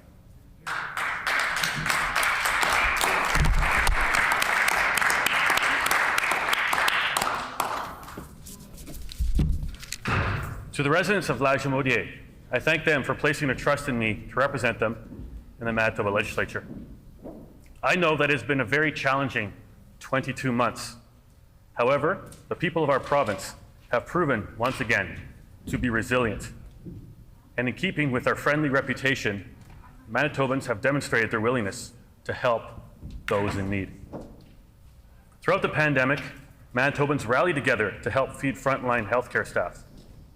They offered their expertise through volunteerism and made personal sacrifices to help slow the spread of COVID while rolling up their sleeves when the vaccine became available. While we cannot ease up on the fight against COVID, there is much reason to be optimistic, as there is light at the end of the tunnel. Our province has had an incredible vaccine uptake, thanks to Manitobans' willingness to take the jab. The great work of our vaccine task force and all those who work tirelessly on the front line. This took a concerted effort, and I commend everyone for doing their important part. This has been a once-in-a-lifetime pandemic, and while there is no rule book for this, we know that governments across the country, including our federal government, worked hard to try and protect Manitobans and Canadians from the threat of COVID while balancing the needs of small business and the economy. When asked, many Manitobans would say that aside from COVID-19, healthcare in general remains an important issue, and our government agrees. We believe that it is our responsibility to take necessary measures to ensure the safety of all Manitobans. Our healthcare professionals have done incredible work to improve processes and improve the capacity in our ICUs, and guarantee proper care is there when we and our loved ones need it. Many of these same professionals have done incredible work to improve the processes and improve our capacities in ICU. However, so they can accommodate any public health crisis we face in the future, our government does understand more needs to be done. Our government is creating a task force to address the surgical and diagnostic backlogs. We need to shorten wait times and support health care for our most vulnerable citizens. Our nursing strategy will target the nursing shortage and increase training spaces with a goal of 400 additional nursing seats. Our province must have the capacity to fill the demand for nurses and retain them going forward. More nurses will be trained, developing their skills by working with and in institutions as part of their curriculum. We will ensure every graduate receives a job here in Manitoba. While cancer is a disease that affects everyone, either directly or indirectly, our government recognizes there are occupations and dangerous work conditions that are particularly susceptible to this illness. Firefighters often put their lives at risk to help save us from the dangers of fires. Some of these dangers from fires are often seen around this time of year as we approach Christmas and Hanukkah. These same men and women in uniform are often exposed to many toxic chemicals simply by doing their job. That is why we will expand the list of presumptive work-related cancers for firefighters. Our province will lead Canada with this groundbreaking step by recognizing these public workers should not suffer because of workplace conditions. Earlier this year, a standalone government department was created dedicated to mental health, wellness, and recovery. Since then, our government has engaged with thousands of Manitobans and hundreds of organizations, clinicians, and frontline service providers to discuss how to make the system more responsive and reliable to support Manitobans who are struggling. The Manitoba economy has shown its resilience. And although we are not out of the woods yet with respect to COVID, I know through our resiliency and determination, we will emerge from this once-in-a-lifetime pandemic stronger and more prosperous. I've heard from constituents the effect of this pandemic has been especially challenging for small business owners. The balance between keeping customers safe while continuing to provide a service is a difficult balance to achieve. It's not lost on me that businesses that require in-person service, like restaurants and gyms, were particularly impacted by the pandemic. We have heard from the business community, and there are a number of issues that are affecting our economy. Our government is committed to address economic issues and committed to a renewed partnership with the Government of Canada as we pursue our mutual economic objectives. We will only succeed as a nation if we work together. Businesses have told us that it's difficult to attract talent amid a national labor shortage aggravated by the COVID-19 pandemic. To help address this challenge, we will increase our investments in education and training and focus our work with business to attract workers from all around the world to fill in our labor gaps. Manitoba is proud of our provincial nominee program that was created by a progressive Conservative government led by Bonnie Mitchelson and under the leadership of then Premier Gary Filmon. We believe that it's the strongest program of its kind in Canada, having brought thousands of talented, hard workers and their families to live and participate in our economy and help build our communities. To date, this program has been responsible for bringing in over 100,000 people to our great province. And I know many people who have used this program and many employers who have benefited from the highly skilled labor that helped them build and grow their businesses. Just a few years ago, we had the 20th anniversary celebration of the provincial nominee program here at the Manitoba Legislature. And the event attracted a number of business owners, ranging from owners of small business all the way to entrepreneurs who started up Skip the Dishes. While there is much to like about our program, our government understands that there is always room for improvement. We will work with the federal government to strengthen this program further and continue consulting with those with lived experiences in the program on new ways to improve. Our government knows that the people who understand the program best are those who have used it. As Manitoba continues to be home to people from all over the world, our government understands the importance of retaining Manitoba workers and encourage Manitobans to stay here by investing in communities to make Manitoba an even more vibrant place to live.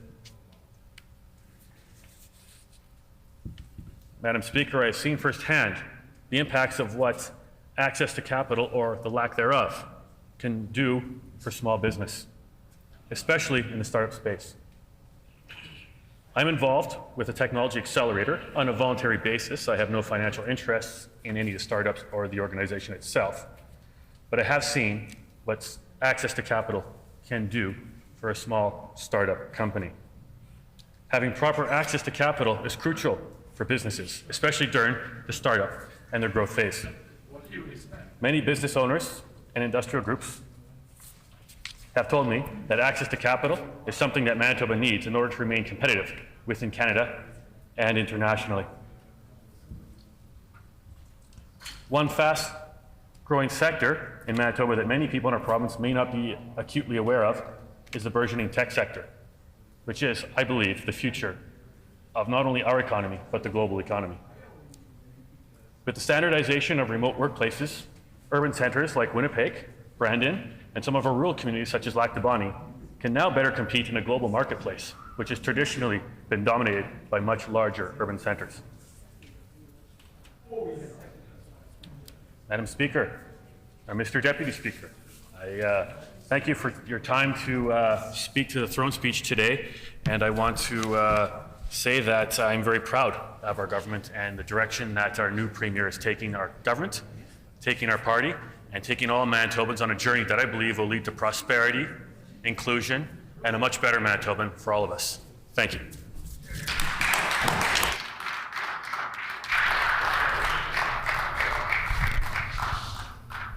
The member for Seine River. Thank you, Deputy Speaker. I want to begin by saying it is an honor to speak to the speech from the throne at the opening of the fourth session of the 42nd Legislature. I would like to further congratulate my colleague, the Honourable Heather Stephenson, on becoming the first female Premier of Manitoba. I have had the pleasure of working with the Premier when she was a minister and have observed firsthand her professional manner. I'd like to interrupt the member for Seine River about not using a person's name but only refer to them by their title. The member for Seine River. Madame Premier has shown many times over her ability to collaborate, cooperate, and reconcile within many areas of government. Manitoba is also making history. This is the first time 4 women hold positions in government, respectively representing the Lieutenant Governor, the Speaker, the Premier, and the Clerk of the Legislative Assembly, all at the same time. I want to acknowledge you in your role and thank you for the work that you have done to raise recognition of the importance of women in our legislature and the value you bring to our Assembly. Deputy Speaker, this is a new beginning for us. As we look forward, we embrace the many who have partnered to make Manitoba a strong province.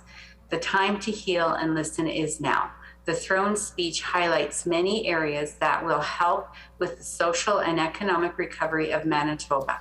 Reconciliation, healthcare, families, and businesses are all areas highlighted and included in Manitoba's recovery plan. A plan with a brighter future where understanding and listening to individuals is the norm, where people can come together to work through the challenges and build on those areas to ensure all Manitobans are a part of our future. The findings and recommendations of the Manitoba Aboriginal Justice Inquiry, the Truth and Reconciliation Commission, and the Murdered and Missing Women Inquiry reports, together with the United Nations Declaration on the Rights of Indigenous Peoples, are instructive on what work needs to be done. Jurisdictional responsibilities, economic opportunities, community development, and reconciliation are essential to partnerships.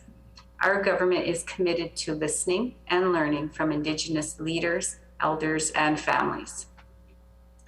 Healthcare has been and continues to be a priority. The past 20 months have been a time of disruption. COVID has affected Manitobans and people throughout the world. Many areas in our health system have been disrupted, and the lives and livelihoods of Manitobans have been affected. I want to thank all the frontline workers who have gone above and beyond to ensure the health and safety of everyone. The past months have proven that Manitobans are resilient and strong in times of crisis. We are implementing a task force of medical professionals who will focus on the backlogs and resources needed to alleviate the number of individuals waiting for surgery and diagnostic testing. Through the nursing program at University College of the North, an increase in students enrolled in nursing programs will help meet the demands for nurses in our province. Prospective nurses will be given employment upon their graduation from the college, which will help with our healthcare crisis. Firefighters have long protected our homes and been there when we are most vulnerable. They put their lives at risk for our safety, and with this risk comes exposure to many chemicals. As part of our promise to recognize the danger these men and women encounter, we are expanding the list of presumptive work-related cancers for firefighters. Seniors are the backbone of our economy. Their contributions have helped develop and grow businesses, lay the foundation for society and future generations, and been the glue to which we turn to when we look for ways to learn from our past. In essence, our investment of time and talent has resulted in making Manitoba the strong province it is. To ensure seniors are taken care of, we are investing in supports and resources to help ensure seniors can enjoy their retirement years in the comfort of their home and be close to those most important in their lives, their family. Deputy Speaker, COVID has impacted many families. Families are the base for our future generations, the safe place where children learn to trust and respect the people closest to them. The past months have been stressful, and unfortunately, the family unit has not been freed from any of this stress. The number of domestic violence cases, overdoses, and suicides has increased. Families, now more than ever, need to be able to seek comfort from each other and build for their future. Children need to feel protected and not vulnerable. Spouses need to not fear for their safety. The investment of money into additional supports for domestic violence, childcare facilities, and housing will provide much needed supports for families feeling the additional pressures. The additional network of resources will relieve unexpected pressures that families are enduring.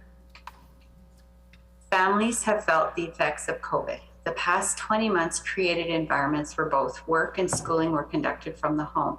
The need for space, quiet areas, and computers put additional demands on families. Families commented on how their children had difficulty coping with the limited social interactions. In addition, more people interacted through online resources. Some examples are FaceTime phone calls, virtual meetings, shopping, and grocery delivery. Investing in more supports and resources available to assist individuals struggling with their current life situations is crucial. Frontline supports and resources for family, assistance with housing, schooling, and momentary respite from present challenges will be important as we move forward. Deputy Speaker, a standalone government department was created committed to mental health, wellness, and recovery. This department has since engaged many Manitobans in creating a system that is responsive to the needs of Manitobans. I am not alone in saying COVID has had an impact on the mental health and lifestyles of people. I have friends who have lost loved ones to overdoses and suicides. The last few months have tested the resilience of everyone. As we move forward with consultations, we will determine ways to assist those in crisis and struggling with addictions, housing, and homelessness. Stable housing provides the foundations for families to build on and pursue future goals. Investment in Manitoba's economy is essential as we move forward from the pandemic. Through investments in education and training, attracting workers from other parts of the globe, building on our skills, talent, and knowledge strategy, and focusing on labor supply needs, both rural and urban Manitoba organizations will benefit. Investing in our future begins with investments in our businesses and labor force. Deputy Speaker, Manitoba is a great province to live in and raise a family. To continue to grow our economy, Manitoba will invest in our education and training institutions. Expanding our immigration and provincial nominee program fulfills our obligation to welcoming new refugees into Manitoba. Further recognition of foreign credentials will assist professionals in finding meaningful work and will strengthen our economy and create security for employees and employers. Local businesses have benefited and developed as a result of our nominee program. The influx of workers has added to the local economy while providing an income and future for families. This is evident in towns where a business has set up and invested in the local economy, workers, and their families. The influx of professionals and trained labor has injected money into economies and helped reestablish financial equity in these and surrounding communities. Nipawa has Springs Farms, Portage Prairie has Roquette, Simplot, and these all represent success stories to the local economy and for the families that have made these communities their home. The past summer provided an opportunity to listen to parents and hear what their thoughts and concerns were.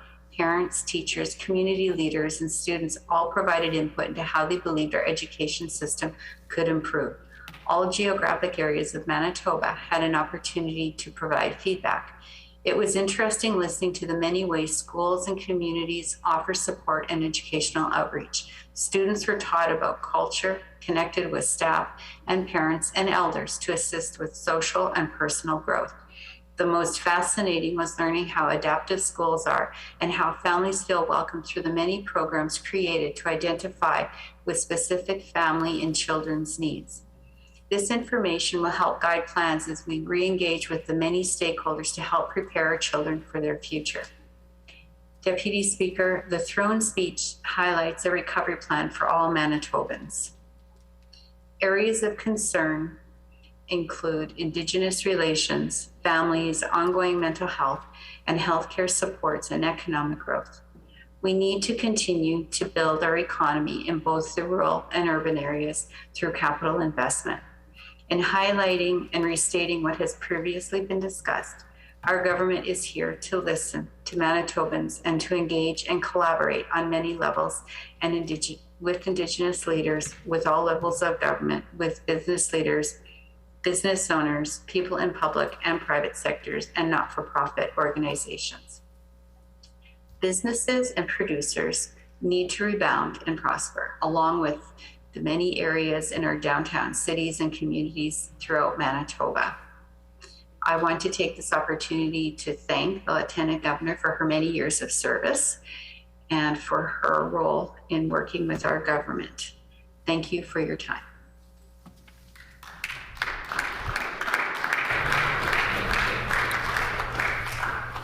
The Leader of the Official Opposition. Thank you, Mr. Acting Deputy Speaker. I appreciate that very much. I just want to begin my remarks in reply to the government's throne speech by reminding our colleagues that the first two speakers that the government puts up in reply to their throne speech has always been a symbolic choice. It's always a symbolic choice of the first two speakers that the government puts up. It's typically a situation where you get the first two speakers to be perhaps young and up and coming members of a government, to highlight some folks that the government wants to shine a spotlight on, or you put somebody forward who represents your government. And so with that in mind, I just want to, one, say thanks to the government for indicating to us that they are worried about the Lagimodiere seat. Certainly helps us to target our resources in planning for the next election. But I do want to call out this government for putting up the member for Seine River in a symbolic speaking position in reply to the throne speech. I'm sure we've all seen that the member for Seine River had a bit of an Aaron Rodgers type situation over the past weekend, and it's really inexcusable.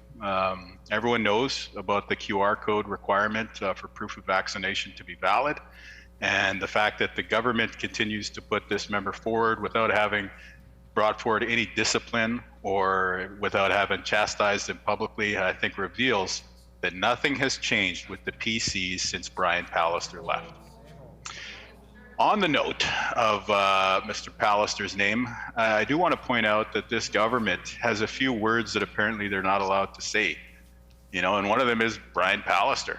The other one that comes to mind is Bill 64. You'll see the government in their throne speech and throne replies studiously avoid having to say the words Bill 64. And of course, there's all this talk about a new approach, and now we're going to start listening, and we're changing directions, and we're going to be collaborative. But there's never a mention from the PCs as to which approach they are changing from. Who was the leader that they all previously didn't find collaborative enough? Who was the premier that they now need to go on a rebranding exercise for? Well, let me remind the PCs, it's the very same leader that they were all clapping for the past 4.5, 5 years. Same leader who they tolerated saying racist things in public. The very same leader that pushed through Bill 64 and that they all stood and gave standing ovations for time and time again. So again, let me put those words on the record that the PCs seem to be unable to say themselves.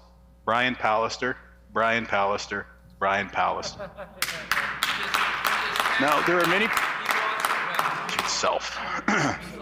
Conspicuously, there's a number of things that are left out. One of them is the city of Brandon. It's right there on the map in the Westman region of Manitoba. It's in western Manitoba. It's a hub. It's the second largest city in Manitoba. But apparently, the government is not aware of that. And so even though it has been the practice, including under Brian Pallister's throne speeches, to include a shout out of the city of Brandon, the current PC administration failed to do so. When we talk about the number one issue facing so many families in our province, it's got to be the cost of living for so many folks around Manitoba. The cost of living keeps going up. Of course, we know that Manitoba Hydro, under the PCs, keeps getting more and more expensive. The bills get higher and higher. We know that this government continues to cheer on Mr. Pallister's approach of downloading costs onto municipalities, which forces costs to increase on the average family, not just in the form of property taxes, but also in the forms of fees that they have to pay.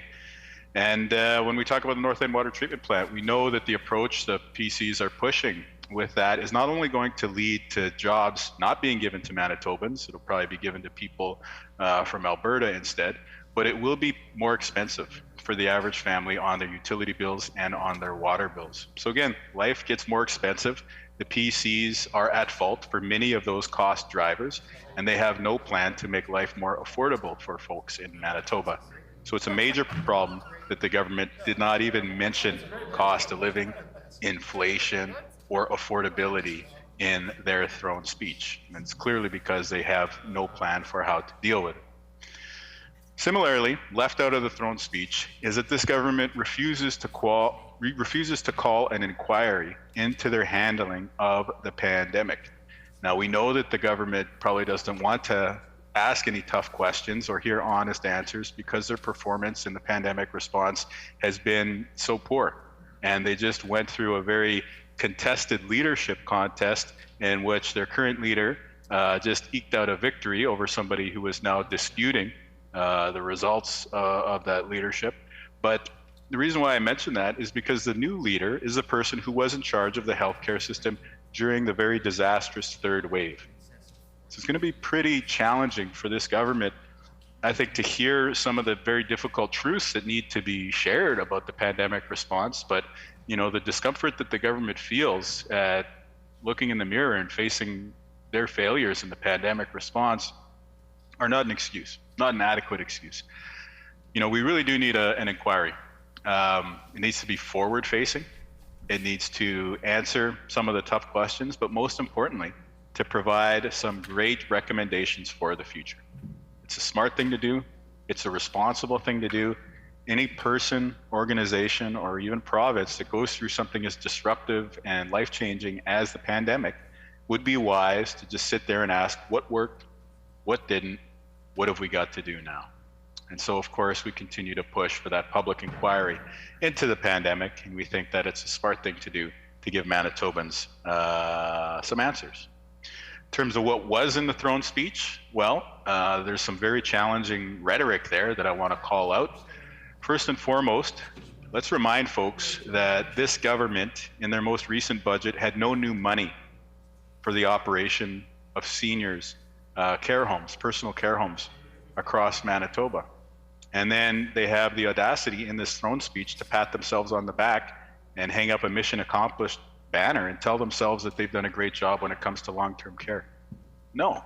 And it's particularly offensive that they do so at a time when seniors are being forced by this government to move to personal care homes hundreds and hundreds of kilometers away from their families. We also know that when the government tries to pat itself in the back in this throne speech on the healthcare consolidation, that's just wrong. And it reflects a continuation of the rhetoric that they use, the talking points that they use throughout Brian Pallister's time in office, right? I think the vast majority of Manitobans were turned off by this government when all the PC MLAs would stand and giving a standing ovation to Brian Pallister as he declared that Manitoba's healthcare system was stronger than ever because of the cuts that he made. And then we saw the second wave, and then we saw the third wave.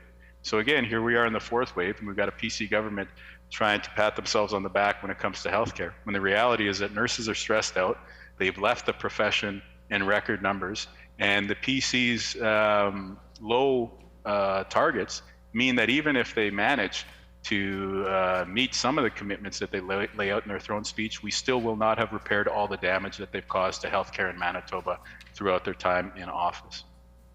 And then, of course, for them to comment on what they call the good work that they've done on education so far, to me is a clear indication that they're bringing Bill 64 back. Though, of course, as I said at the outset, they're not allowed to say the words Bill 64. So again, we're wise to their plan. It's very clear that they want to continue with that same sort of rhetoric and the same sort of damaging cuts to education that prompted a pretty unique outpouring of public organizing and support for our position, which is to invest in education rather than to cut it. So I'll leave my remarks at that, just to highlight some of the major flaws with the government's approach in the throne speech. And again, we know what the PCs are trying to do right now. We know what they're trying to do with this throne speech. They're trying to change the channel from Brian Pallister. But again, it just looks like more of a bad repeat from what was in place during Mr. Pallister's time. So I'm going to move an amendment one that I think not only our team is on board with, but also the vast majority of Manitobans.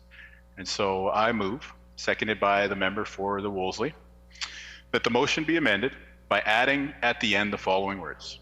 But this House regrets that the provincial government has A, failed to provide any plan to make life more affordable for Manitobans by not mentioning affordability and the rising cost of living due to higher hydro bills, grocery bills, and more as Manitobans head into the holiday season, and B, failed to call an independent public inquiry into Manitoba's pandemic response to learn from its mistakes and bring forward changes to improve the lives of Manitoban families and strengthen the healthcare system, and C, failed to provide any immediate supports to address the healthcare crisis across the province from the north to the south, and D, failed seniors and elders in part by forcing them to move across Manitoba to make room in hospitals because of its failure to build new personal care home beds and address the healthcare crisis in the province, and E, failed to commit any real investments or changes to address the growing surgical and diagnostic backlog in the province, and F, tried to change the channel from former Premier Brian Pallister but failed by repeating 16 of his previous commitments, and G, continued to put the long-term success of Manitoba students at risk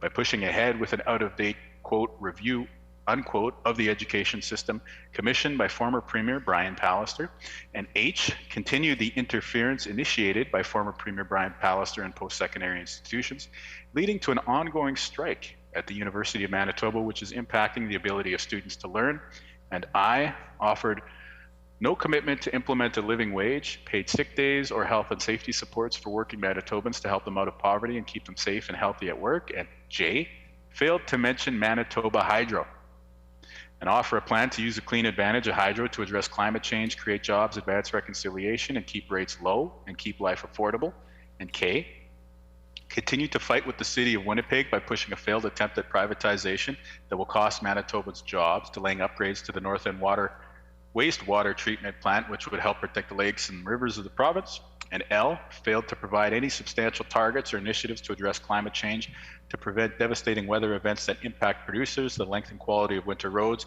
the environment, the economy, and all Manitobans, and M, neglected to provide any real commitments to advancing reconciliation or apologize for the failures and racially insensitive comments of former Premier Brian Pallister, and N, failed to present clear measures to support women and gender diverse Manitobans by committing to support the provision of menstrual products for women, girls, and gender diverse people in schools, or committing to ensure reproductive health falls under the purview of the Minister of Health and Seniors Care, and O, failed to commit to supports for other major communities such as Brandon and Dauphin, and ending the funding freeze for municipalities, and P, failed to produce a meaningful strategy to revive Manitoba's creative industries or present a real strategy for Manitoba jobs in different sectors, and Q, refused to address the addictions and housing crisis by failing to provide long-term investments into harm reduction initiatives and affordable housing.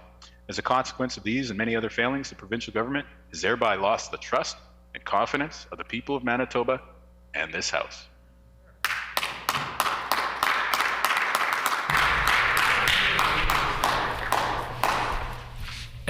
I'd like to bring it to the House that there were a few different words used in the speech as compared to what is printed. So is it the will of the House to accept the motion as printed? Is it agreed? Agreed and so ordered. It has been moved by the Honourable Leader of the Opposition, seconded by the member for Wolseley, that the motion be amended by adding to the end of the following words. Dispense?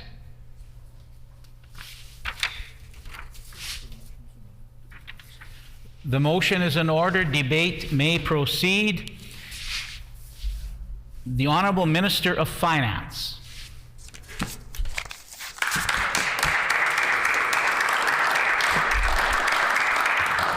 Well, thank you, Mr. Deputy Speaker. It truly is an honor to stand here and speak before a historic throne speech that our Premier and the Lieutenant Governor through the Lieutenant Governor has given. The speech on the throne really lays out a pathway for progress that we can work together as Manitobans. With the new Premier, our government has embarked on Manitoba's path for a new direction. And I do want to say that it is a historic day as we're having our first female Premier that introduced the throne speech, as well as given we think it's an important milestone for Manitoba.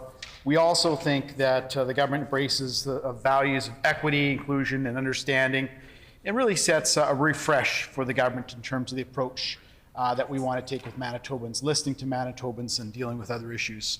We know one of the cornerstones of a way forward through the pandemic, of course, is through economic recovery. We'll continue to support businesses so they can produce goods and services. We rely on and produce jobs. We know that we've done a whole numbers of things through the pandemic.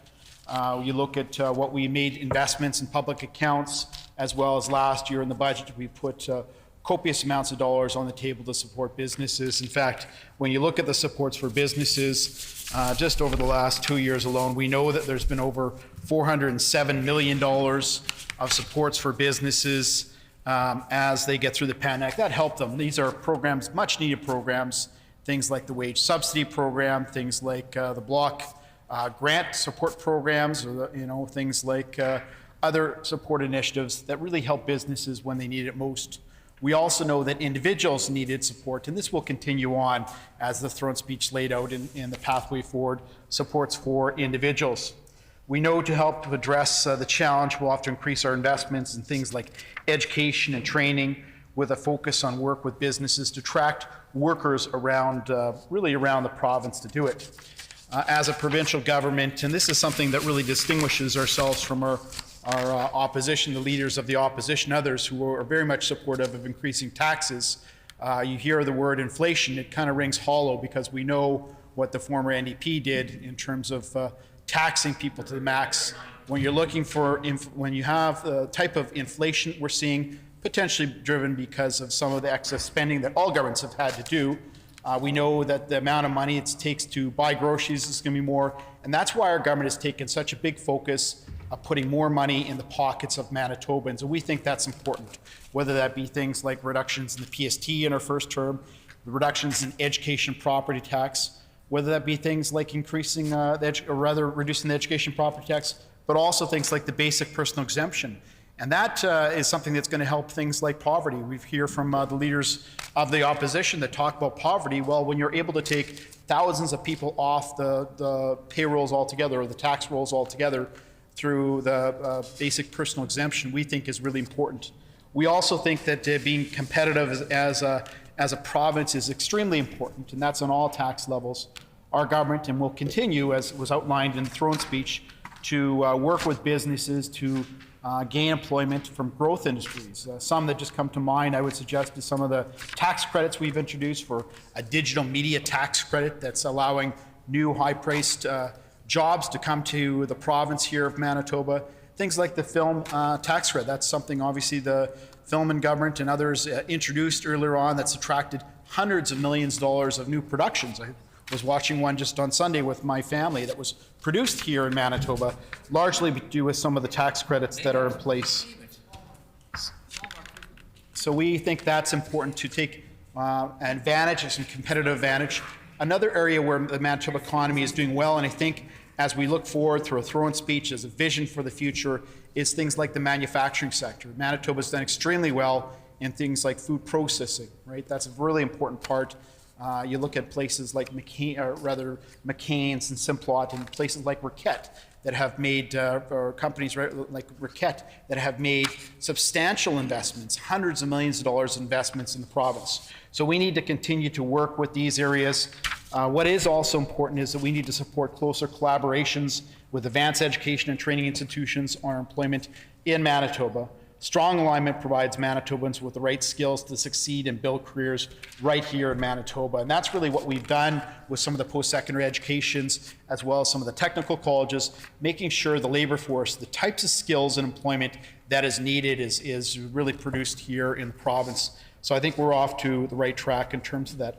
I'm also very proud of the fact that during the pandemic, and it's been a very challenging time for a few things. Number one, probably the most significant, it is the most significant health crisis that our province has ever faced, as well as an economic crisis. So you had over 90,000 Manitobans that were put out of work because of the pandemic.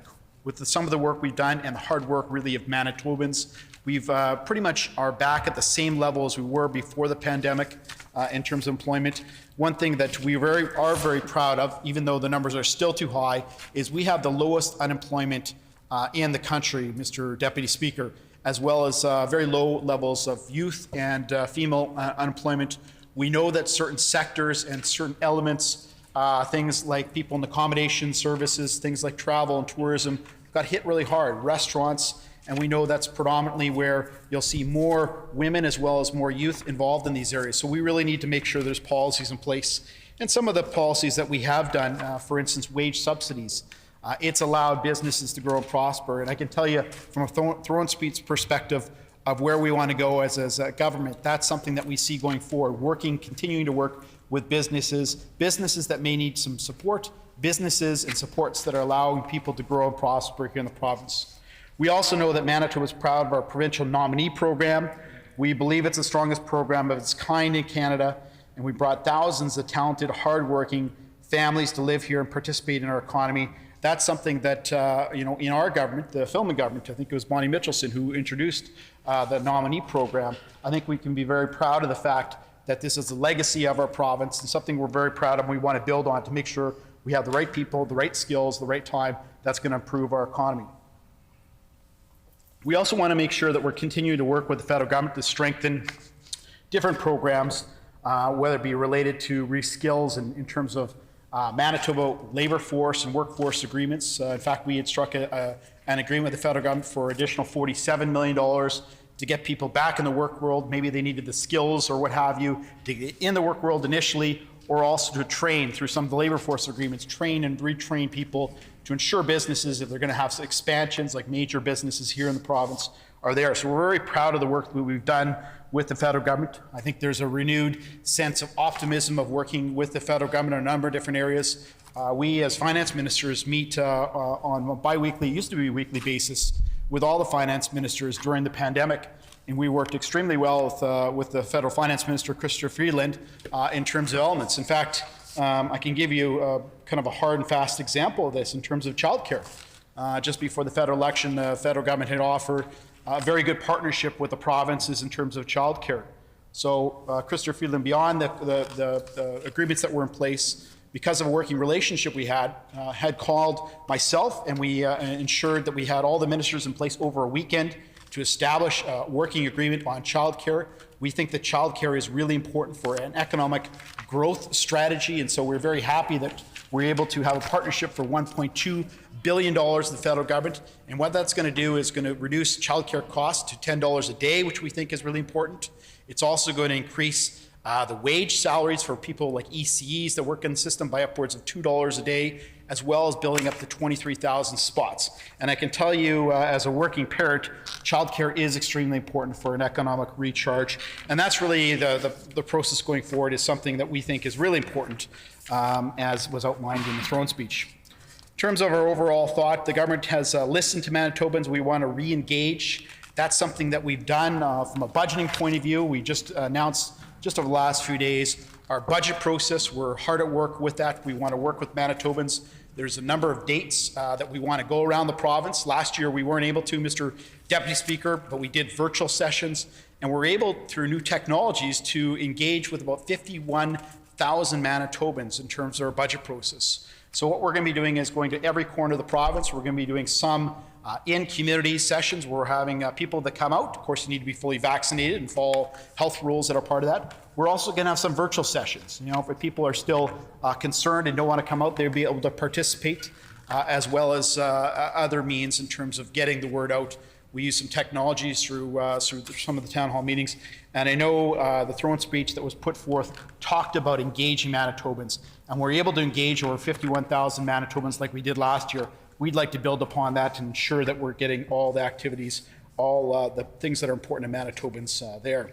We also know, in terms of driving the economy, is in terms of making sure that there's a competitive environment. And why that's important isn't just to grow business. If you grow businesses, that means jobs in Manitoba. And so if you can reduce red tape, you can allow businesses to grow and prosper. If you can, as mentioned earlier on, talk about pro-growth economies, we think that's going to make sense. As well as resource development, Mr. Deputy Speaker. We think that's really important. We have the mining industry, the Minister of Agriculture, and myself were recently up in Snow Lake for an important investment. There's over $165 million investment that'll be going to Snow Lake for mining. I believe upwards to 200 to 300 jobs that are there. That's something that we worked with the mining tax and can draw businesses there. If we can make these investments, that's going to drive economic development in rural parts of Manitoba. In terms of reconciliation, our government is committed to collaboration, cooperation, and reconciliation. I think we've got a fresh restart with Indigenous leaders that's here. We know that a lot of the Indigenous leadership were here, of course, for a throne speech, and are looking forward to re-engagement with our government in terms of listening and ensuring that Indigenous, not just economic development, but recognition is there. Our government affirms our commitment to working with Indigenous peoples, advance the goals, and promote truth and reconciliation, Mr. Deputy Speaker.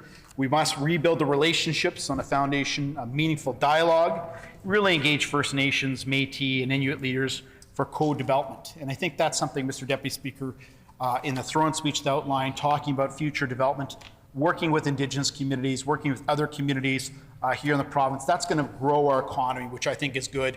And it's going to be something that will help with reconciliation, in my humble opinion. Our government recognizes the deep damage caused by residential schools and colonization and is committed to helping with that healing. Accordingly, we're fully committed to listening and learning with Indigenous leaders, elders, and families as we work together to truly ensure that things are there. We've also committed to dollars in terms of excavation of residential schools, so we think that's a first step. In terms of healthcare, Mr. Deputy Speaker, we know how important healthcare is in the province of Manitoba. We also know where we came from, Mr. Deputy Speaker. We know that under the former NDP government, you had some of the longest wait times in the country.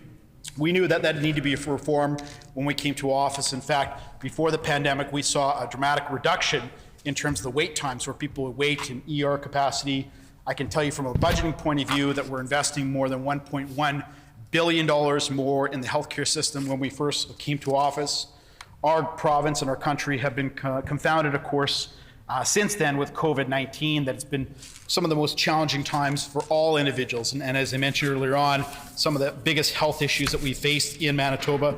I can also tell you that our investments in things like COVID-19, close to $2 billion in last year's budget, showed substantial investments to protect Manitobans. Over $666 million were invested. That included things like funding for regional health authorities, over $223 million, things like added funding for personal care homes.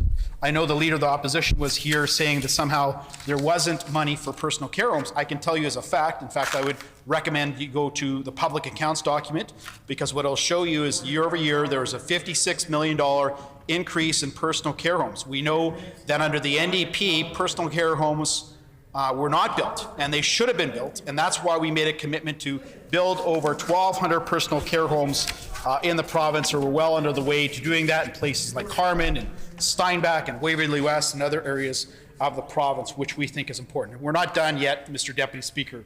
We think that's extremely important. We also know that we want to thank the tireless workers, the frontline workers that are working nonstop to protect Manitobans in so many different ways. We're happy that we were able to recently sign an agreement with the nurses union to make sure that they're supported. That's the way these agreements should happen.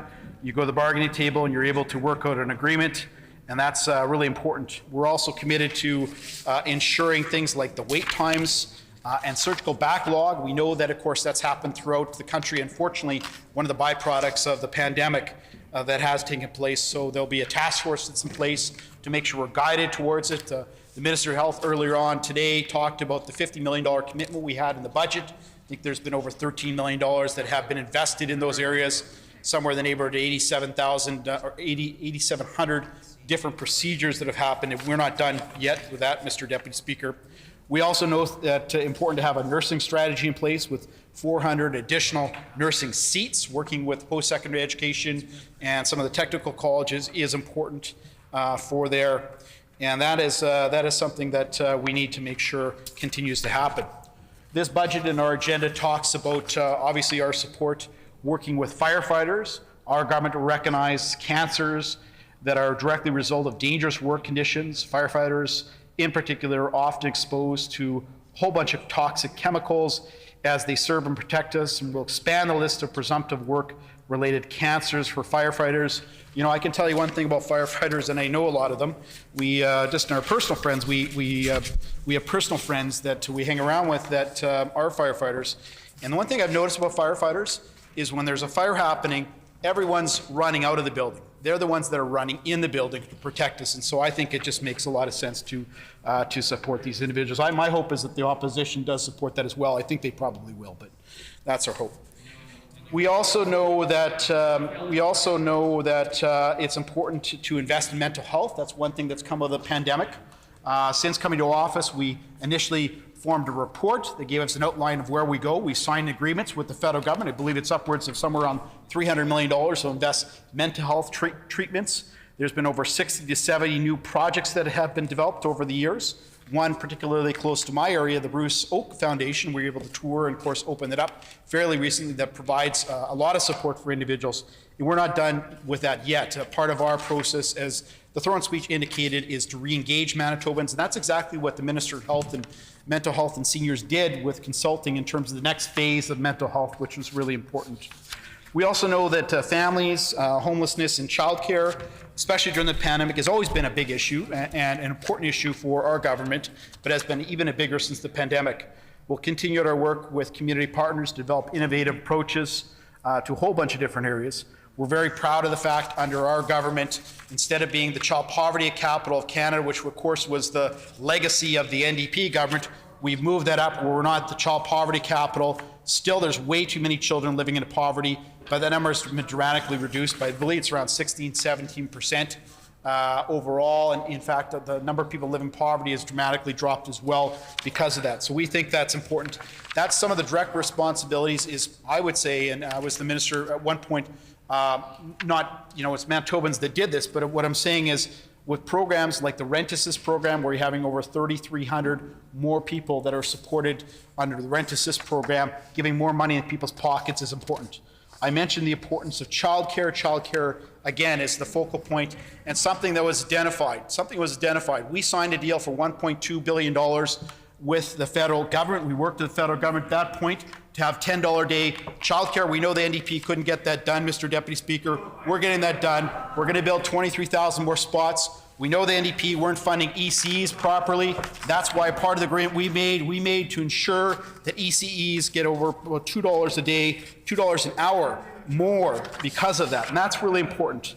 We also know that the education system is extremely important. When we came to office, we knew with the legacy of the NDP government being the last in the nation in terms of our outcomes. That's not good enough, and that's still why we need to ensure that the education system is the best that we can. We've committed to $1.6 billion in education spending over the next 4 years. That includes building 20 new schools. There's a variety of stages of building. Some have been built, some are in the process, some are being designed. That's 20 new schools that should have been built a long time ago. There's more investments in things like making sure the air quality is there. I suggest you maybe stay tuned for other important initiatives that will look in respect to that. But we do think that these things, as laid out in the throne speech, is extremely important to our government. So with that, Mr. Deputy Speaker, I'm going to close my comments. I do want to thank the new Premier for her leadership as we move forward in setting a new path for Manitobans. I think it's important to listen to Manitobans. Sometimes you go back and you can reset in terms of your approach, your style aspect of it, and I think that's we picked the right person at the right time for Manitobans. I'm excited with our pathway forward through the throne speech, Mr. Deputy Speaker. Thank you very much.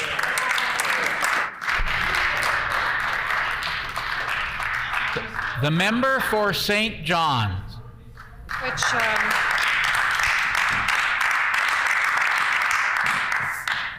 I'm just going to put a couple of words on the record in respect of the throne speech that we heard yesterday, or heard in the morning, because some of us heard it in the morning on CBC prior to hearing it in the chamber here. I did say this publicly on Twitter, but I do want to say it in the House. I want to congratulate the new Premier who made history by becoming the first woman premier here in Manitoba. Certainly it took a long time to get here, but I do want to congratulate her on that. You know, it is not enough to just have a woman in the position of premier. It's more important than that. In fact, those are moments that, yes, it's a historical moment for Manitoba to say that we now have a woman premier, but we have to go beyond that. Those are moments actually of transformation. Those can be moments of transformation. If you have women that are willing to ensure that they're standing up for women's rights and girls' rights and gender diverse folks' rights. Otherwise, if you're just a woman in the position of an extraordinary position of privilege, but yet you don't participate at dismantling the very systems that actually ensured it took us 150 years to get the first woman premier, you become nothing more than just a foot soldier of patriarchy. And we have seen many, many women who are the foot soldiers of patriarchy. All of the women that voted for Trump are the foot soldiers of patriarchy. Regardless of the things that were said about Trump and that are known about Trump, he had an extraordinary amount of support from women, which boggles my mind as a woman. I could never vote for or support a man who has been accused of raping women, and even the words from his own mouth. And yet that's what we see. And because there is power in proximity to men in positions of power. And so, you know, my hope is it's not enough just to have a woman as the Premier of Manitoba. She has to actively work at dismantling patriarchy. And one of the ways in which she can do that, and she can do that next week, today, whenever, I will be introducing my Abortion Buffer Zone Act bill again. I'll be introducing that next week. That will be the 4th time that I'm introducing that bill into this Manitoba Legislative Assembly. And the Premier can stand on the side of women and gender diverse folks who are accessing a range of reproductive health care and actually support the bill. Allow the bill, support the bill to pass and receive royal assent, which would establish buffer zones around institutions and healthcare facilities that provide abortion services.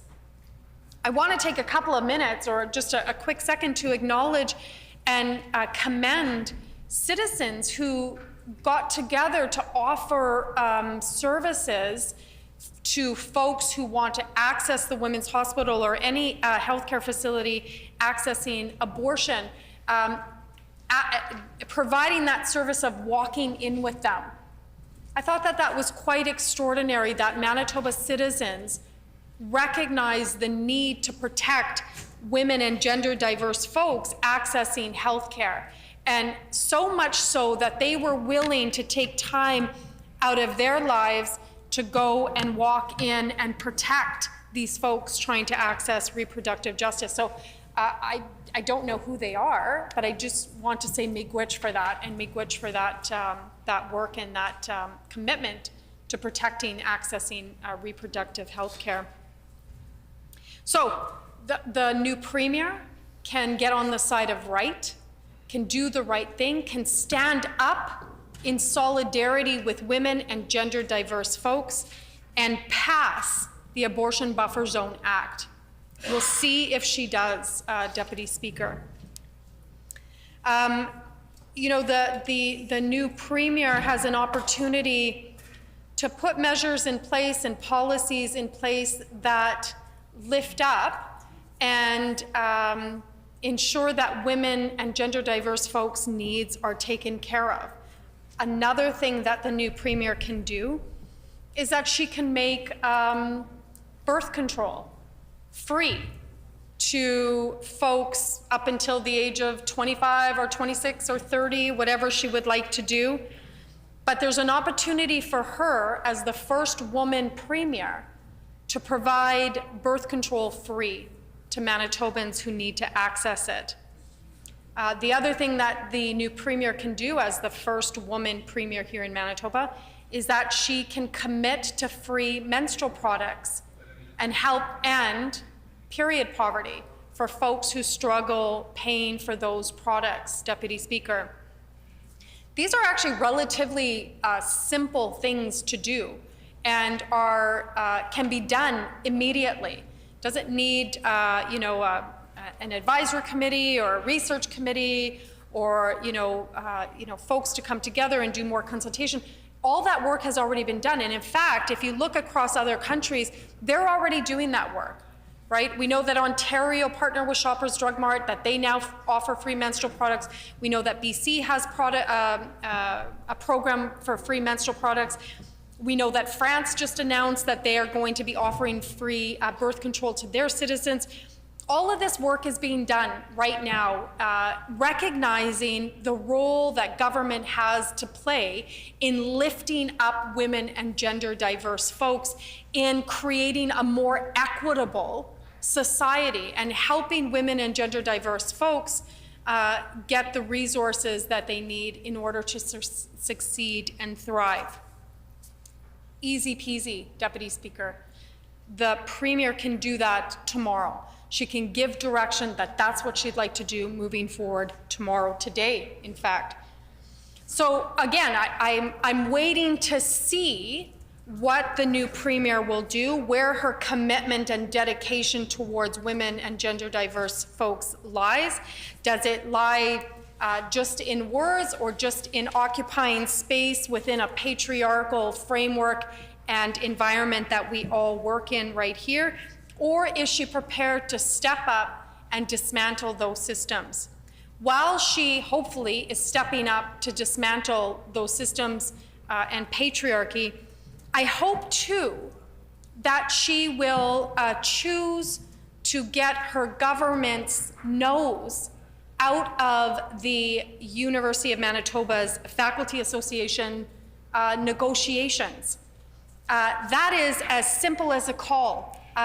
We're no longer going to be mandating those wage freezes and all of that. She can do that today and allow the U of M faculty to get back to work, which is what they want to be doing. And it can allow the University of Manitoba to start paying faculty what they're worth and start attracting folks to the University of Manitoba from across the country.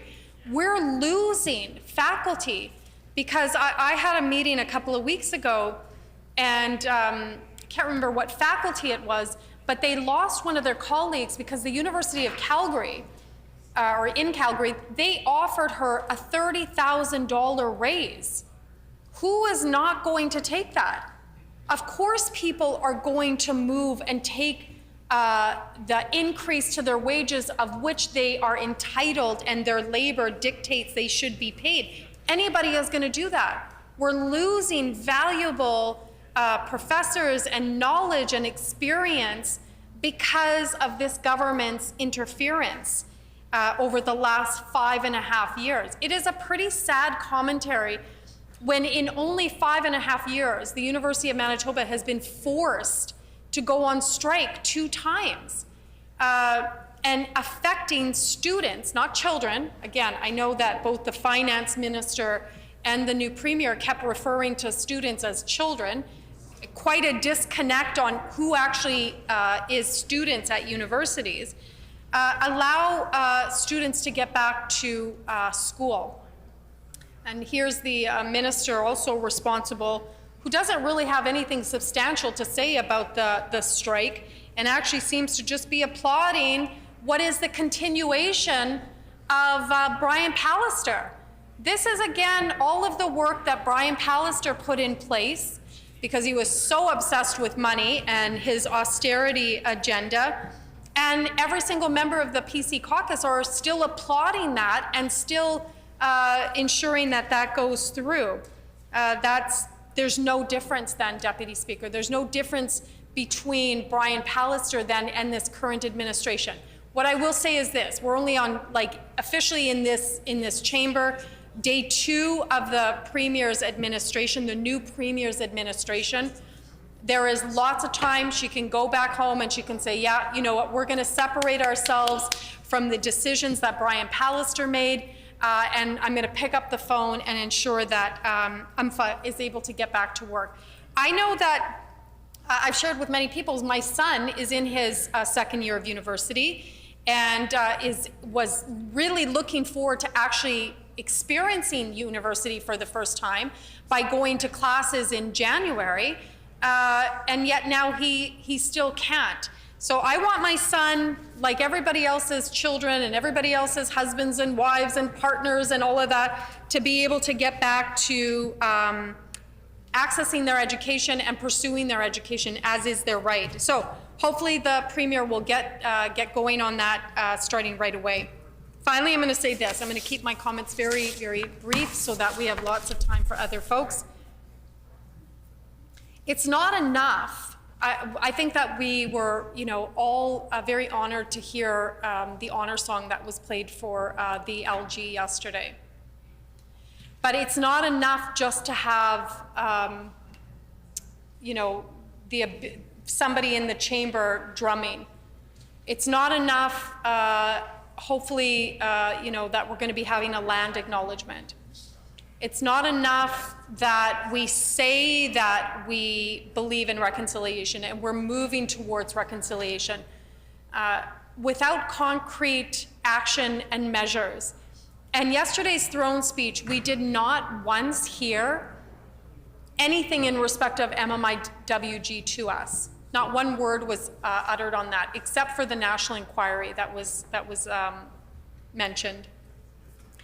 The Aboriginal Justice Inquiry was mentioned, the National Inquiry, I think the RCAP was mentioned.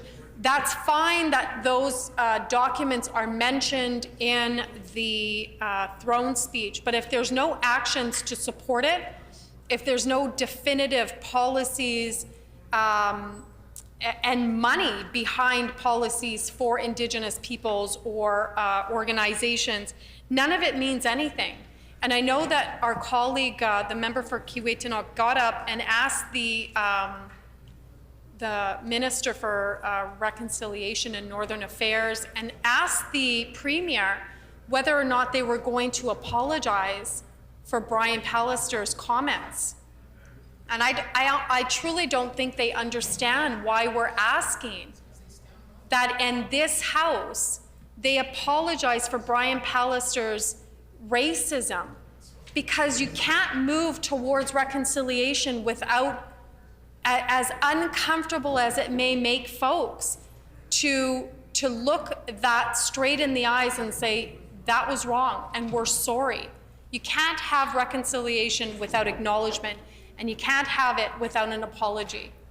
And that's why on this side of the House, we are asking the Minister and the new Premier to apologize on behalf of the racism that we as Indigenous members in this chamber have had to endure for the last 5.5 years, but certainly more importantly, the racism that Indigenous peoples here in Manitoba across our territories had to put up and witness from the former Premier, who only till a couple of months ago sat in this very chamber with us. Indigenous peoples in Manitoba, including members in this House, deserve an apology. So I started this by saying congratulations to the new Premier. And as I said, it's not enough just to have a woman sitting in that chair or occupying that title. It's no different than any other leader previously. If you're not working to dismantle the systems and the oppressions that create an inequitable province. And she can start by all of the things that I listed out. And she certainly can start with an apology first thing tomorrow. Miigwech.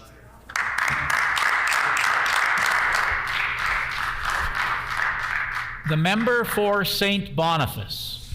Thank you very much, Mr. Deputy Speaker. I would also like to offer my congratulations to the Premier and to the PC party for electing their first woman leader. I'm very proud to lead a party that was the first party to elect a woman MLA, and as well as the first party to elect more than actually several women leaders. When it comes to the throne speech, I am concerned on the emphasis on a change in style, because it seems to suggest that the problem with this government has been its style and not its substance. You know, the great Winnipeg artist, songwriter, and activist Neil Young once ironically talked about a kinder, gentler machine gun hand, because there was a much deeper problem with this government than the superficial style. It was with this government's decisions, because in every meaningful way, this is still the same government. And the same cabinet, the same policies, many of the same talking points, but with a few changes. And plus ça change, plus c'est la même chose doesn't begin to cover it. It's not just style, it's about substance, because style is not going to be what changes Manitobans' lives. It's about the choices, the action and inaction of this government, because right now we have doctors and nurses and other people working in healthcare quitting their healthcare system, and it's not just because of the pandemic, because they were quitting before of it. It's because they have no supports. They are burned out. They're overworked, understaffed, and they say that basic decisions can't happen because of dysfunction in the system. That was from a letter written to me by a doctor who runs the PET scanner, which he is no longer going to be doing. We have a massive nursing shortage because people working in healthcare have been burned out. I received an email just the other day from a nurse at St. Boniface, and they're talked about their colleagues who've had to quit to preserve their mental, physical, and moral health. And when I say moral health, that's because they are afraid that because they are so worked past the point of exhaustion, that they will either hurt or kill a patient through a mistake, or that through a mistake, they will end up losing their ability to practice as a nurse. That's incredibly serious, and I've heard it over and over again. And these are from ERs that have been overwhelmed because they were closed when the government was told not to do them. They're people who were overwhelmed and burned out because they've been mandated and forced to work 16 and 20-hour shifts, and then as soon as they get home are sent back again because there's understaffing. And signing a new agreement with the Manitoba Nurses Union is positive, but it doesn't address the massive shortage or the reasons those shortages are in there in the first place. And one of the challenges of this, we talk about mental health and everything, the terrible things that have happened to people in this pandemic and the struggles people have had. And it's partly because the most conscientious workers are the ones facing a terrible toll of burnout. It's the people who care the most that are being broken by this. And it isn't happening because of the previous government's style. It happened because of the previous government's choices. The pandemic didn't cause these problems. It revealed them. And when we hear some very positive things, statements that are being made about Indigenous relations, and they're very welcome. But it is hard to square some of them with the fact this government is currently being sued right now for the return of $338 million in children's allowances, federal children's allowances that belong to First Nations children in care.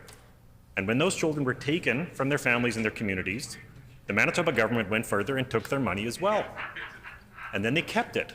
And then they passed a law shielding anyone from ever being sued or from ever holding anyone who was accountable for that decision to be taken to account, to be sued in court. You had children, Indigenous children taken from their families who had everything taken from them, and the government is shielding themselves. The people who made those decisions have passed a law protecting themselves from ever facing responsibility for that. It's terrible, but if this government were truly interested in doing this, because this is something that happened under multiple governments, this would be an enormous contribution to reconciliation, to end that court case and return those funds. And I talked to a First Nations advocate who mentioned a single year of the PST, that was cut early, could have paid for this. So we saved a penny on Tim Horton's cup of coffee here and a penny here on a donut here. But there are First Nations children who are lost out on $90,000. Their actual, that's how much they are short, and who have been left sleeping under bridges and homeless. So that's a long way to go.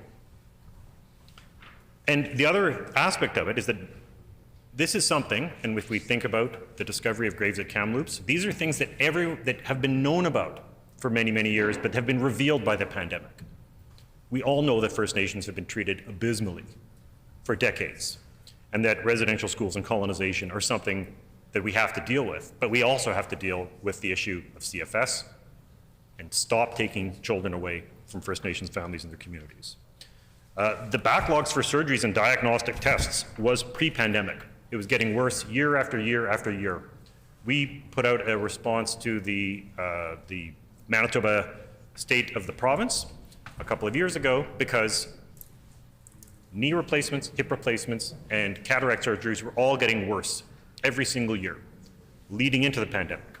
These are not, as the throne speech states, these are not issues that are solely created by the pandemic.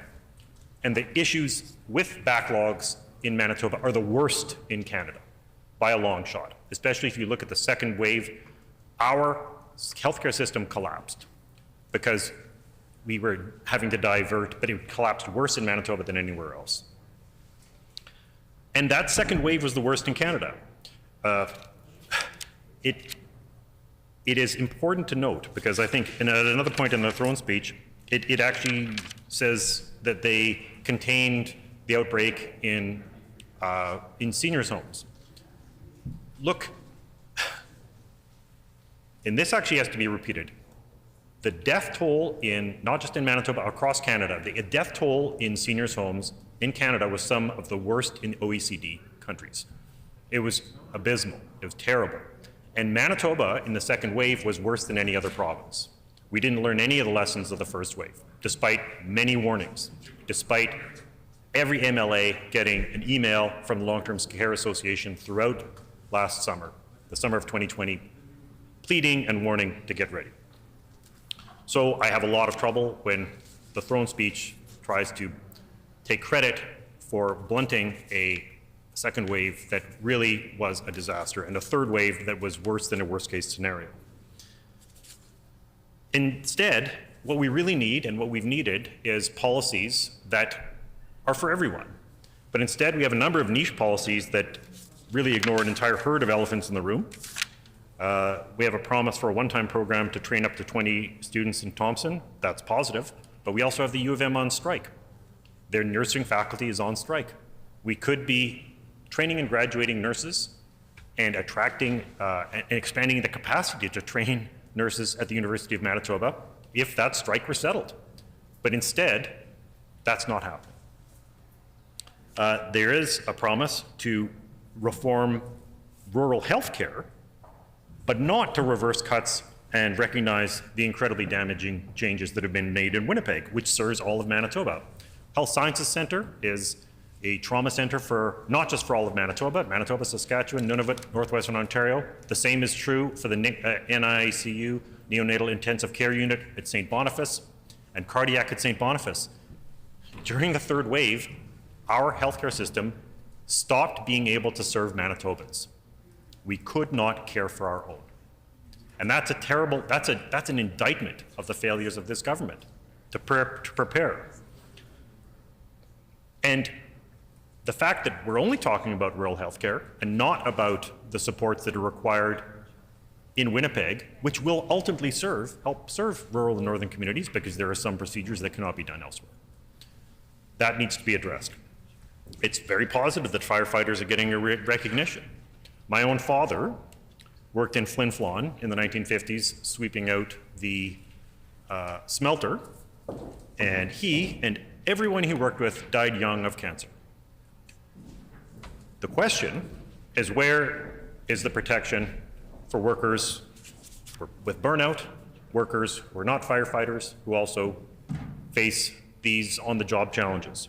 But burnout in particular, because that's been one of the things that's been putting people's physical health, mental health, and careers at risk.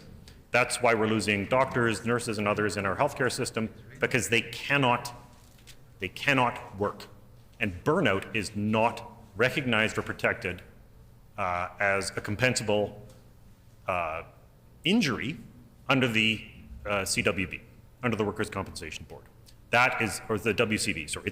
That is long, long overdue, because we have probably thousands of people who are suffering terribly because of burnout, because they've had to work 24-hour shifts, because they've had to hold the hands of people in ICU when their family can't be there, who have been incredibly dedicated, and they don't have respite.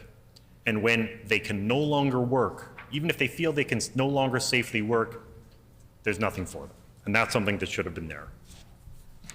And look, in the last year, I know that there are a fair number of things in this throne speech that are things we've touched on, and we touched on them, frankly, in far greater depth with more plans. We released, the Manitoba Liberal MLAs released major reports defining and detailing 40+ years of neglect when it comes to people who are homeless, and especially to seniors' homes, where there are cases where there was no increased funding for 15 years for operational funding, and 2 years of cuts prior to the pandemic, and 25 years of infrastructure funding. And when you look at the fact that we've got public versus private care, private infrastructure funding is only a third of the infrastructure funding that is provided to publicly funded seniors' homes, all of which were completely inadequate. There are issues that we were talking about in 1980 that have not been addressed in 2021. And that, again, it says we put our long-term care under the microscope and acted stabilizing the pandemic. I have a lot of trouble accepting that. Ultimately, when we talk about early learning and childcare, this is positive, but there was a national childcare program which was being set up around 2006. There were spaces that were created in Manitoba. That program was cancelled by a Conservative government at the time. We just had a federal election, and ironically, had the outcome been different, the Conservative government would have cancelled this national program, which these PCs are now touting. So I'll just make note of that because of the hypocrisy involved. When it comes to I'll say Bill 64, but especially our K-12 system, it says we want a school system that's fair, transparent, and equitable. It would be really positive if we have a school system where we can make sure that students know how to read, do math, and aren't hungry. That equity and fairness and transparency are all positive, but what we really need to do is to do something about the 20% of students who struggle, and who struggle largely because their families are living in poverty. And I will say, because this has come up very many times, family poverty and child poverty is getting worse in Manitoba again. And it is quite frustrating when EIA has not been meaningfully touched since 1986 to hear that this government has done anything about child poverty when we're talking about things like rent assist or a tax scheme that doesn't affect people who don't pay taxes. The throne speech does mention labor shortages. Again, there's two issues here. One, we have to recognize that one of the reasons that there are labor shortages is that people are poorly paid. There are people, and there have been wonderful examples across the world where people suddenly started paying their workers better, and all of a sudden they didn't have quite the problems with their retention that they thought. This is true at the University of Manitoba. It is also true of people who might be considered precarious workers, or people in the gig economy. They are not paid enough. Part of the reason people are not going back to work is because the work is not safe and they can't actually put food on the table, or pay their mortgages, or pay their bills, or pay their debt. That is the reality. And instead of actually addressing that, or addressing the fact that people can't make enough money to pay their bills or have a living wage, that instead we are having to we're talking about bringing people here, which is great and excellent, but we need to be asking ourselves whether it's a fair thing to ask new Canadians to come and work at jobs we're not willing to do, at wages we're not willing to work at. That ultimately proper wages and fair wages are a benefit to everybody. It is incredibly disappointing that this government is continuing with its plans around labor market reforms around universities. I've written a letter about this. The fact is that in a global pandemic, we should maybe put a pause on trying to reform universities and retool them for labor market conditions when we don't know what the labor market is going to look like in a year. As for yes, I'm just wrapping up. Yes. So, and on other issues, when it comes to things like mining, there are lots of issues that we've been talking about for years, if not decades, that have not been dealt with. And it's not even clear now that they're going to be dealt with because there is no action attached to them, there are no funds attached to them, and it sounds like more listening and planning to plan. So with all that said, I will offer my sub-amendment motion. I move, seconded by the member for River Heights, that the motion be amended by adding after clause Q the following clauses. R, fail to provide any substantial change in course or concrete actions to address multiple crises currently facing Manitobans that desperately require bold action, while the provincial government only produced a plan to plan. And S, failed to provide solutions for all Manitobans, instead offering boutique policies that cater to a few while leaving the majority out in the cold. And T, failed to refrain from continuing to engage in a pitched battle with talented Manitoba researchers and educators to the extent that many are pondering leaving the province.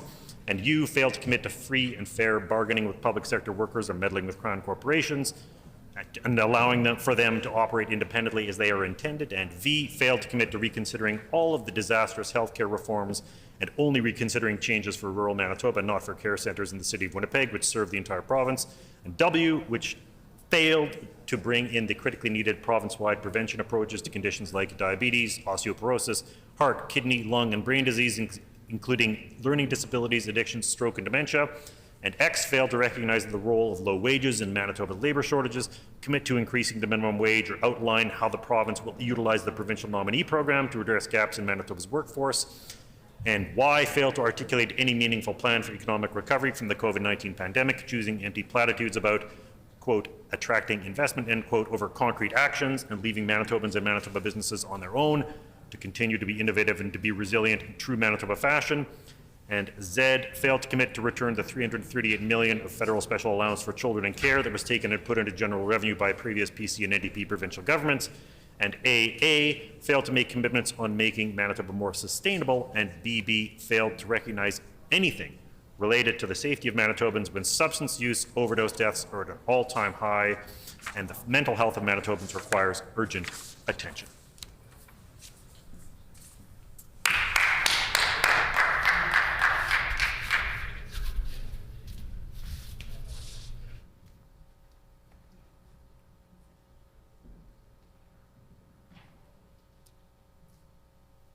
It has been moved by the Honourable Member for St. Boniface, seconded by the Honourable Member for River Heights, that the motion be amended by adding after clause Q the following clauses. R, failed to provide any substantial change in course or concrete actions to address multiple crises currently facing Manitobans that desperately require bold action, while the provincial government only produced a plan to plan. And S, failed to provide solutions for all Manitobans, instead offering boutique policies that cater to a few while leaving the majority out in the cold. And T, failed to refrain from continuing to engage in a pitched battle with talented Manitoba researchers and educators to the extent that many are pondering leaving the province. And U, failed to commit to fair and free bargaining with public sector workers or meddling with crown corporations and allowing for them to operate independently as they are intended. And V, failed to commit to reconsidering all of its disastrous healthcare reforms and only reconsidering changes for rural Manitoba and not for care centres in the city of Winnipeg, which serve the entire province. And W, failed to bring in the critically needed province-wide prevention approaches to conditions like diabetes, osteoporosis, heart, kidney, lung, and brain diseases, including learning disabilities, addiction, stroke, and dementia. And X, Fail to recognize the role of low wages in Manitoba's labor shortages, commit to increasing the minimum wage, or outline how the province will utilize the provincial nominee program to address gaps in Manitoba's workforce. And why?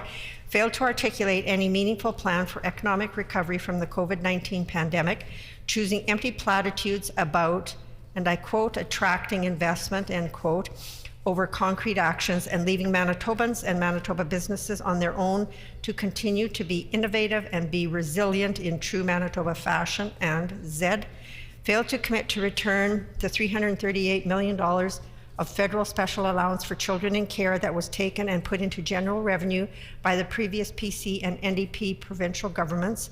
And AA, failed to make commitments on making Manitoba more sustainable. And BB, failed to recognize anything related to the safety of Manitobans when substance use overdose deaths are at all-time highs and the mental health of Manitobans requires urgent attention. The sub-amendment is in order. The Honourable Member for Brandon East.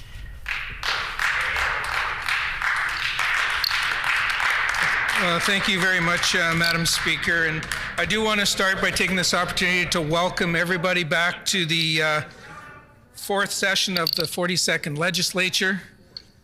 And it is truly a great honor to be in the Stephenson government and bring forward many changes coming forward. We hear all the time, and it truly is, and I believe this to be true from heart, from everybody that stands up and speaks in this House, that it truly is an honor to stand up and represent our constituents, to represent our thoughts in how we behave and what we bring forward in response to especially a throne speech. It really gives us the opportunity to not only talk about the great results about the past, but an opportunity to look to the future and to talk about things that we can certainly do in the future. We know on Tuesday that our government delivered the throne speech, and it lays out our path to progressing together with a new direction of our future. I am proud to be a member of a government which not only embraces the values of equality, inclusivity, and understanding, but work as a team to build a better Manitoba. The people of Manitoba, like millions around the globe, have weathered the pandemic storm over the past 22 months or so. I have always said that there are no tougher people than those living right here in our great province. We can bask in the 40-degree summer weather and also enjoy winter activities when it's 40 below. I am sure that we all look forward to a stronger, healthier, and more inclusive province with a brighter view of the horizon. I do want to take this opportunity to thank Gail Cullen, Jason Gobel, and Frank Dacan, and the entire team at the Brandon Friendship Centre for the work that they do in Brandon and Westman. I have personally always been committed to collaboration, cooperation, and reconciliation. Now being a critical time to listen, to heal, and bring Manitobans together. Madam Speaker, I received my first smudge and experienced my first sharing circle because of Frank Dacan, an elder in the community a few years ago. Since being introduced to Frank, I have had the extreme pleasure of attending many events, celebrations, ceremonies, and meetings with the Brandon Friendship Centre. I'm excited to continue to build my relationship with not only the Brandon Friendship Centre, but also with Leah LaPlante and her team at the Manitoba Métis Federation's Southwest Regional Office in Brandon. With our government's commitment to working with Indigenous peoples to advance shared goals and promote truth and reconciliation, we all have an opportunity to rebuild this relationship on a foundation of meaningful dialogue and engagement with First Nations, Métis, and Inuit leaders to co-develop action plans. This is not something that just one government department is responsible for. It is a responsibility of each and every MLA in this House, alongside every citizen in our great province. Madam Speaker, I want to take a few short minutes to talk about our current pandemic and the impact it has had on our province. We have seen some unprecedented challenges as we have moved forward through the last 22 months dealing with the effects of COVID-19. Families have been greatly affected, businesses have faced extreme hurdles, and all governments, big and small, have had to make some tough decisions. I truly believe that there is a light at the end of the tunnel, but we just need to keep working hard and not lose sight of the best interests of Manitobans. Madam Speaker, I recently had a great meeting with Brian Schoenbart, the CEO of Prairie Mountain Health. As I had the pleasure of working with Brian for over 20 years, we were able to reminisce about the past, but also had a heartfelt discussion regarding the pandemic and the future of healthcare in Manitoba. I personally want to thank all of our healthcare workers for their hard work, their dedication, and commitment that they have shown and continue to show as this pandemic continues. We all have a responsibility to take necessary measures to ensure the safety of all Manitobans, and we need to guarantee proper care is there when we and our loved ones need it. To this end, our government is creating a task force to address both the surgical and diagnostic backlogs. We must work with our healthcare professionals to shorten wait times that support the healthcare of our most vulnerable. Madam Speaker, we heard in the throne speech that our government's nursing strategy will target the nursing shortages and increase training spaces with a goal of 400 additional nursing seats. I have received numerous phone calls from friends of mine who I maintain that friendship in the healthcare industry, and they're extremely pleased and happy to see that we can start to work on filling the demand for nurses and retaining them as we go forward. We will see more nurses being trained and developing their skills by working in institutions as part of their curriculum. In addition, every single graduate from these nursing programs, as we have heard, will receive a job offer to stay right here in Manitoba.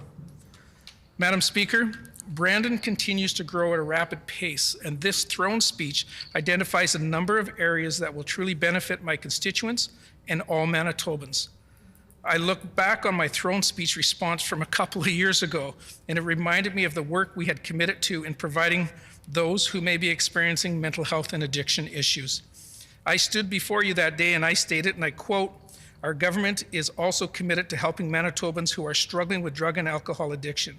Investments are being made in prevention and early intervention activities, as these are critical to minimizing harm, reducing costs associated with substance abuse. The needs of constituents in Brandon and Westman are being heard loud and clear by our government with the installation of a new rapid access to addictions medicine clinic in downtown Brandon. This clinic provides services for patients, including treatment programs and primary care physicians. I need to thank Vicki Lagasse and her team at the 7th Street Health Access Center for their work in that area. Again, that was a couple of years ago. The work has definitely progressed. They continue to do some amazing work for the folks in downtown Brandon and all of Westman. Madam Speaker, we have some amazing volunteers who continue to collaboratively work with the City of Brandon and our government on the needs of those experiencing issues with mental health and addiction. Our government was listening and continues to listen to this day. In addition to the RAM Clinic, we established a new Department of Mental Health, Wellness, and Recovery. We have and will continue to be active in engaging with Manitobans and the hundreds of organizations, clinicians, and frontline service providers to discuss how to make the system more responsive and reliable to support Manitobans who are struggling. We have all heard that our government will be introducing a homeless strategy this winter while emphasizing a whole-of-government approach for consultations with Manitobans. Community partners are a valuable resource for our government, and we will continue to work with them to develop innovative approaches to meet the needs of single parents, Indigenous youth, and people with disabilities, while also helping those unable to work through the new Disability Support Program. Our government, along with the hard work of the Minister of Families, wants to ensure all Manitobans have the chance to succeed in their careers and their lives, starting with children. The federal-provincial agreement on early learning and childcare will be expedited to ensure that these opportunities are readily available for families in need. We all know the importance of a good education and an education system that provides for our children starting at a very young age. Early childhood development is essential if children are to succeed in their kindergarten to grade 12 years. We are pleased to see the opening of Maryland Park School in Brandon and are equally excited to see the commitment of this government for more schools that are so desperately needed. Our government realizes the benefit our government realizes the benefit from early learning, but also the availability of childcare spaces so that young families never have to miss an opportunity to receive an education. We are building a fair, transparent, and equitable public education system with childcare facilities incorporated into the design. Madam Speaker, this year's throne speech brings a new path forward while enhancing the work of local MLAs and the work that we do for our constituents. In Brandon, regular meetings with Mayor Rick Crest, the Chamber President Barry Cooper, and others from the City of Brandon and the Brandon Chamber of Commerce continues to build and enhance increased opportunities to work together in supporting and growing local business. Our government has committed to continue to support businesses so they can produce the goods and services that we rely on while providing jobs to Manitobans. As is the same across our great country, we too are experiencing a labor shortage, which the pandemic has definitely helped create. We will be increasing our investments in education and training and focus our work with businesses to attract workers from around the world to fill the labor gaps. Madam Speaker, everyone in this House is proud of our provincial nominee program. Just this past Monday, I had the honor of attending a key ceremony for Habitat for Humanity of Winnipeg with the member from Maples. Joseph, Rosa, and their son Caleb immigrated to Canada and settled here in Manitoba in 2015 under the provincial nominee program. They then had another son, Noah, while here in Manitoba, and have now become homeowners in this great province. At this ceremony, the member from Maples also mentioned the benefits of this program in bringing great folks to Manitoba and praised the outcome of this program. While we believe this is the strongest program of its kind in Canada, having brought thousands of talented, hardworking individuals and their families to live right here and participate in our economy and our communities, we will continue to work with the federal government to strengthen the program further. When I was listening to Her Honor present the throne speech, I couldn't help but think of the great work being done by Lindsay Hargraves and the members of the Brandon Environment Committee. While we know that it is imperative that we do our share to address climate change, it is also great to know that Manitobans are taking this seriously and doing their own work in helping us meet our goals of creating a healthier planet. Madam Speaker, Manitoba is committed to working with our federal government on a mutually agreed national approach based on cooperation and consultation with provinces.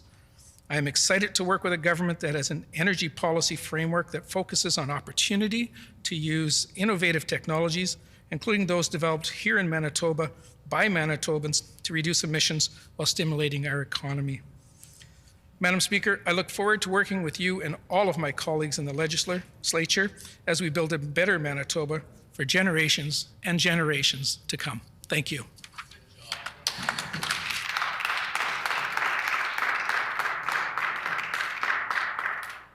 The Honourable Member for Kiiwetinoong. Thank you, Madam Speaker. Raucous plows. Before I begin, I would be remiss if I didn't start off by acknowledging that we are in Treaty 1 territory, home of the Ojibwe, Cree, Oji-Cree, Dakota, Dene, Inuit people, and homeland of the Métis Nation. I'd also like to acknowledge the drummer from yesterday who opened this up. It was quite humbling to be able to see that in this chamber. It was a day of firsts, and that being one of them. I'd also like to congratulate the Premier on being the first woman elected to that position.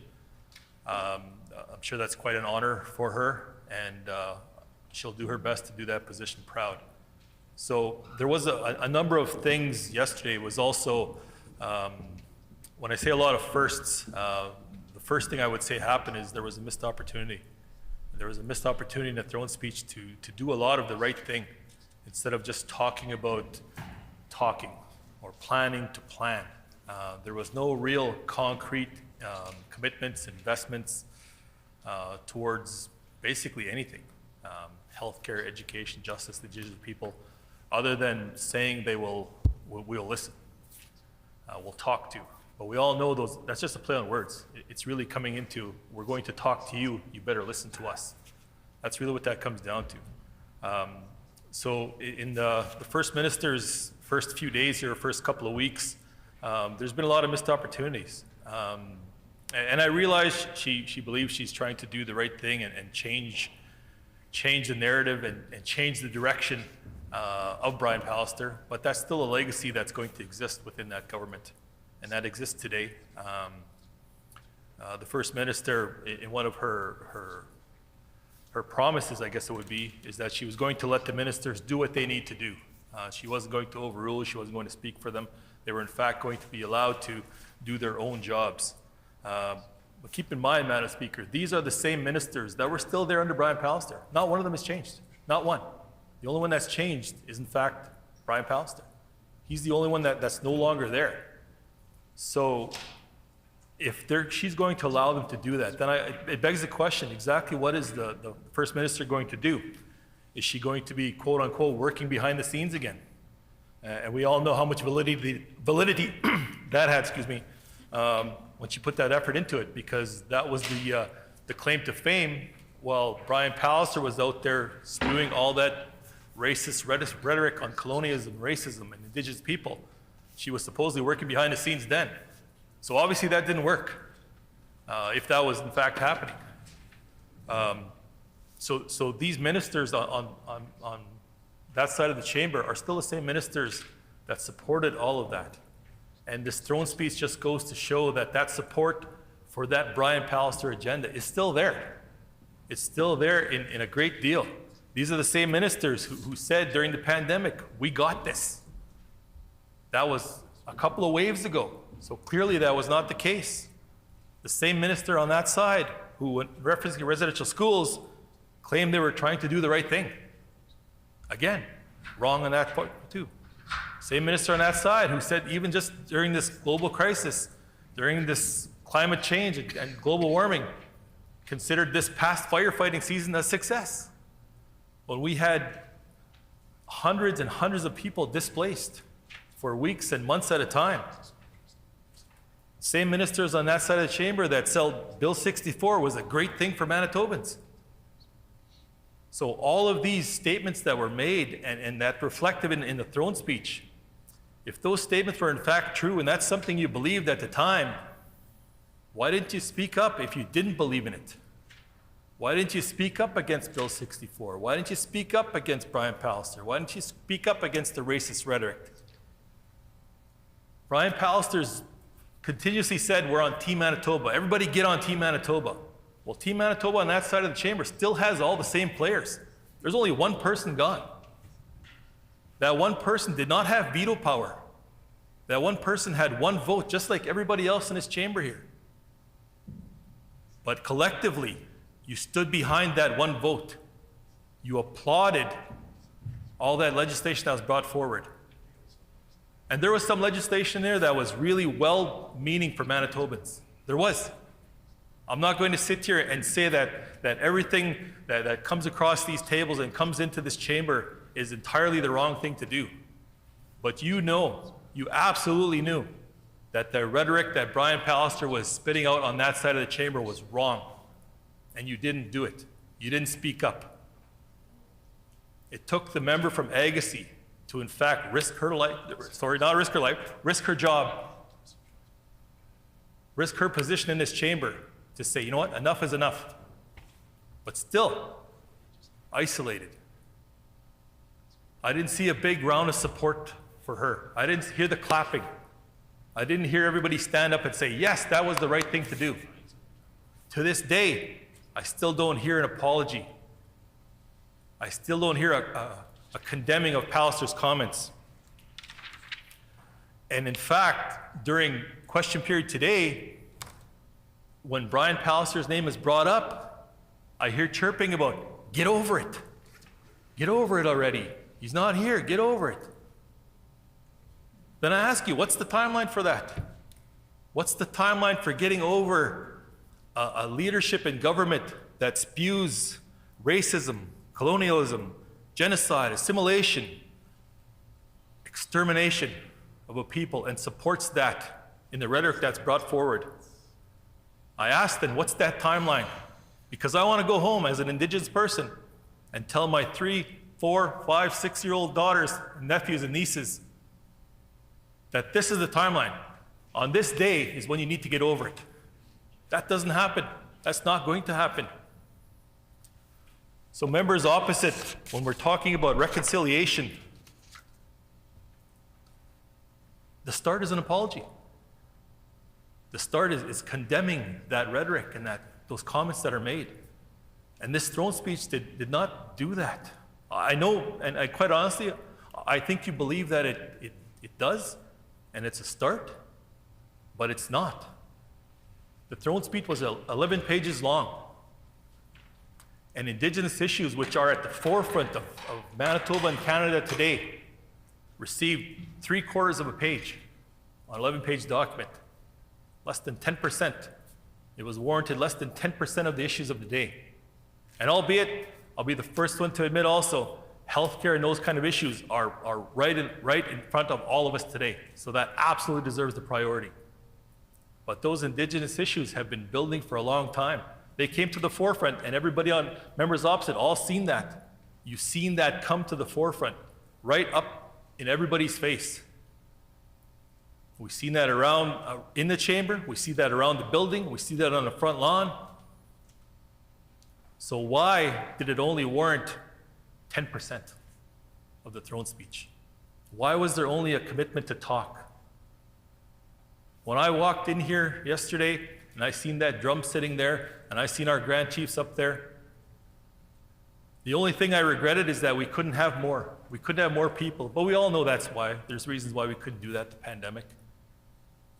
But that shouldn't have been just a token moment to say, we have that. Again, chirping during QP when we talked about the reconciliation. Did you not see who's in the gallery? Again, was that the point of it? Was that the point to do that? Our leadership, our communities are strong in believing in reconciliation. But please, and I implore the government, don't take advantage and continue to take advantage of First Nations and Indigenous people's willingness to give you a chance. Because that's exactly what the comments made after the throne speech by leadership, by community members, is doing. They like that commitment, but there has to be follow through on that. And there can't be talk and no action. We need to call for that action all the time. As I mentioned, there was a lot of issues that were in my heart and in my personal feelings warranted a lot of the throne speech and a lot of commitment from this government. Indigenous issues obviously being one, but healthcare being another. And there's no commitment here. There's no real commitment. Months ago, there was an announcement to make another health department to deal with mental health and well-being, seniors care and active living. That was now made into 2 departments, and rightfully so. That was a commitment that needed to happen. Those resources needed to be committed. That commitment by this government and by those ministers to say this portfolio needs it and this portfolio needs all its attention. Then quietly, those 2 portfolios were combined back again into 1 minister. So do we really have then just a part-time minister in both of those departments? Do we have that strong dedication to mental health? Do we have that strong dedication towards healthcare for our seniors and our people that are going through this pandemic? No, we don't. We have that split as a part-time. Because what did we have during this pandemic? In fact, we had 2 failed health ministers and 1 failing health minister. Because that's what's happened. That's truly what's happening. The First Minister herself is a failed health minister. I'm going to do whatever it takes, fight tooth and nail, until I find a better opportunity. Then I'm going to go. And that's how this comes across. So this throne speech was a very missed opportunity to be able to do that. And this can't be a government of just simply announcements. You have to have that action. So the throne speech was very vague in that sense. And albeit we weren't expecting a 300-page throne speech yesterday, 300-page document to say this is exactly what we're going to do. But there was an opportunity to hit highlights in there, to make strong, firm commitments in there. None of this behind-the-scenes stuff anymore. None of this, we're working behind the scenes. Stay tuned. We have an announcement coming. Let's deal with this today. Let's deal with it now. We can't be about putting money over people. We've had a number of stages in this pandemic, a number of grim milestones for cases, positive cases, deaths, the ages of people that we've lost here in Manitoba, and all ages, all age brackets. It's not specific to a gender, it's not specific to an ethnicity, it's all of us. We're all in this together. So let's truly be all in this together. Let's all work together to get this done, no matter where you are. And that hits for me again on the Indigenous component here. When I think about Indigenous communities on reserve here in Manitoba, two words always jump out at me: gaps and responsibility. I had the opportunity to speak at a personal care home gathering yesterday for the 8 First Nation care homes on reserve. And we talked about the gaps and responsibility. So I sat in this chamber and I listened to the health minister of the day when an outbreak was discussed and brought up in question period about an outbreak at a personal care home on reserve. First response, federal responsibility. Those people in that care home are Canadians and they're Manitobans. So why weren't we doing whatever we can, pulling out all the stops, not worrying about jurisdictional issues to deal with Manitobans, just because they're on reserve? And that's something that's missing. That's something that's really missing from this government, really missing from this throne speech, to be able to identify those gaps, not only in Indigenous communities, just gaps in Manitoba, in the demographics, in the financial standings of Manitobans. There's no definition of those gaps. Instead, it's let's pawn that off. Let's get rid of this responsibility. There's rising numbers going on right now. There's outbreaks in schools, there's outbreaks in care homes, there's surgery backlogs. And again, this government is still trying to put a spin on, it's not that bad. It's catastrophic. So don't try and fool Manitobans to say it's not that bad. If you need help, ask for it. If you need assistance, ask for it. This shouldn't be about trying to claim fame and claim a victory. This pandemic should be all party, all Manitobans, all Canadians. And instead we have this divisiveness in here because we're not treating it as a crisis it is. Instead, we're trying to score political points on the lives of Manitobans.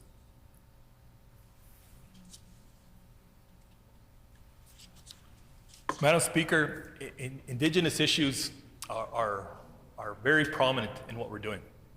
They're embedded in every single department.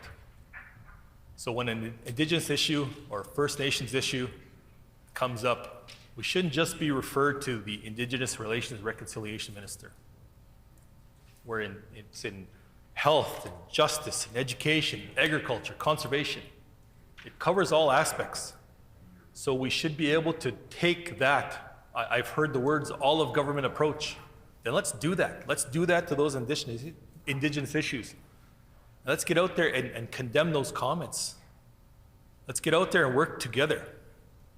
If you really want to reconcile with Indigenous communities and Indigenous peoples, with the stroke of a pen and one word, so much of that can be advanced. With an I'm sorry. With a stroke of a pen to get rid of the lawsuits for the CSA, the channel projects. So many of our people are before the courts for hunting and fishing. With a stroke of a pen, you could simply eliminate all of that in the spirit of reconciliation. Don't be above that. Don't be above the ability to say that was wrong. Because I've heard it.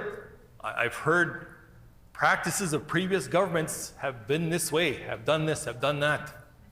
Well, 2016, so it's been a while. So you could also consider yourselves to be the previous government. So let's sit there and do that.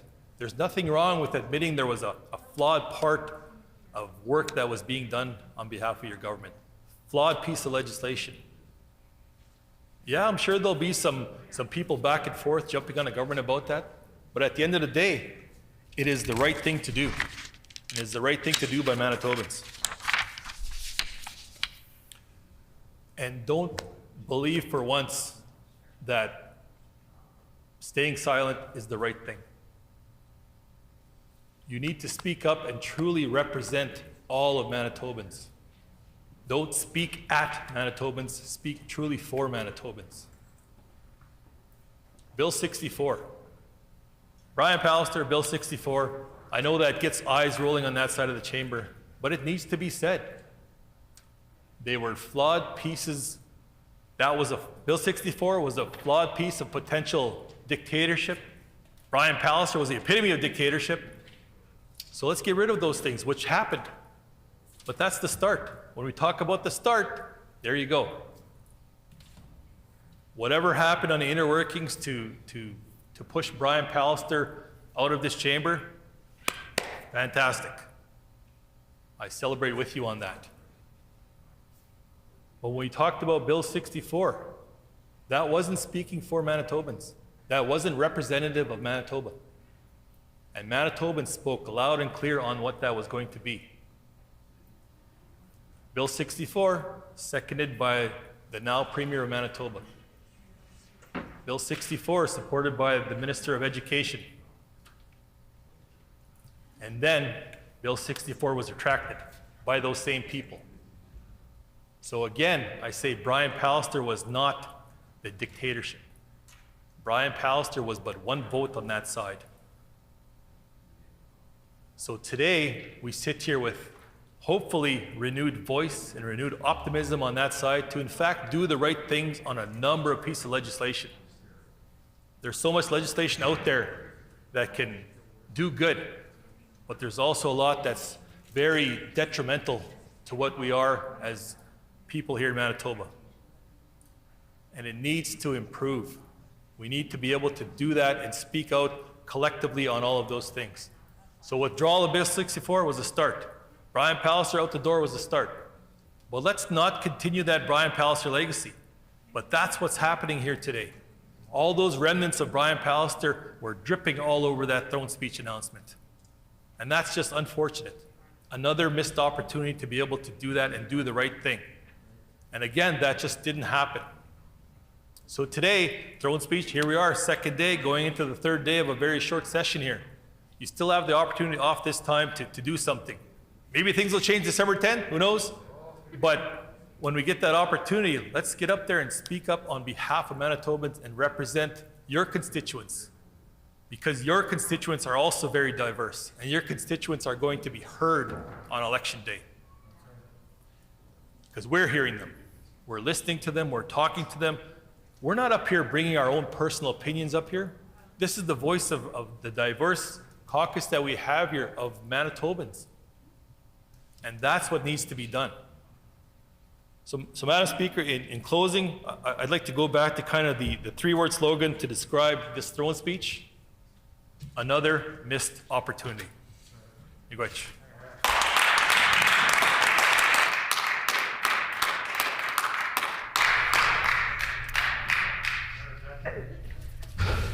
The Honourable Minister of Conservation and Climate.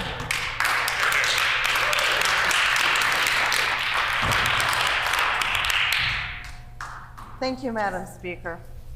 And I want to begin by saying that the government of Manitoba has the right person in the right job for the right reasons.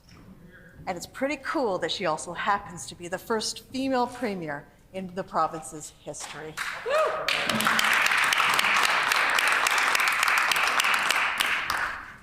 Restoring relationships will be key to any success as we recover from the pandemic's devastating effects.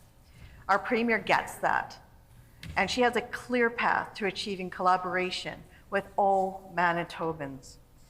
And that starts with humility. Humility on the part of everybody, recognizing that collectively we have to get out of this very dark time that we've all been going through.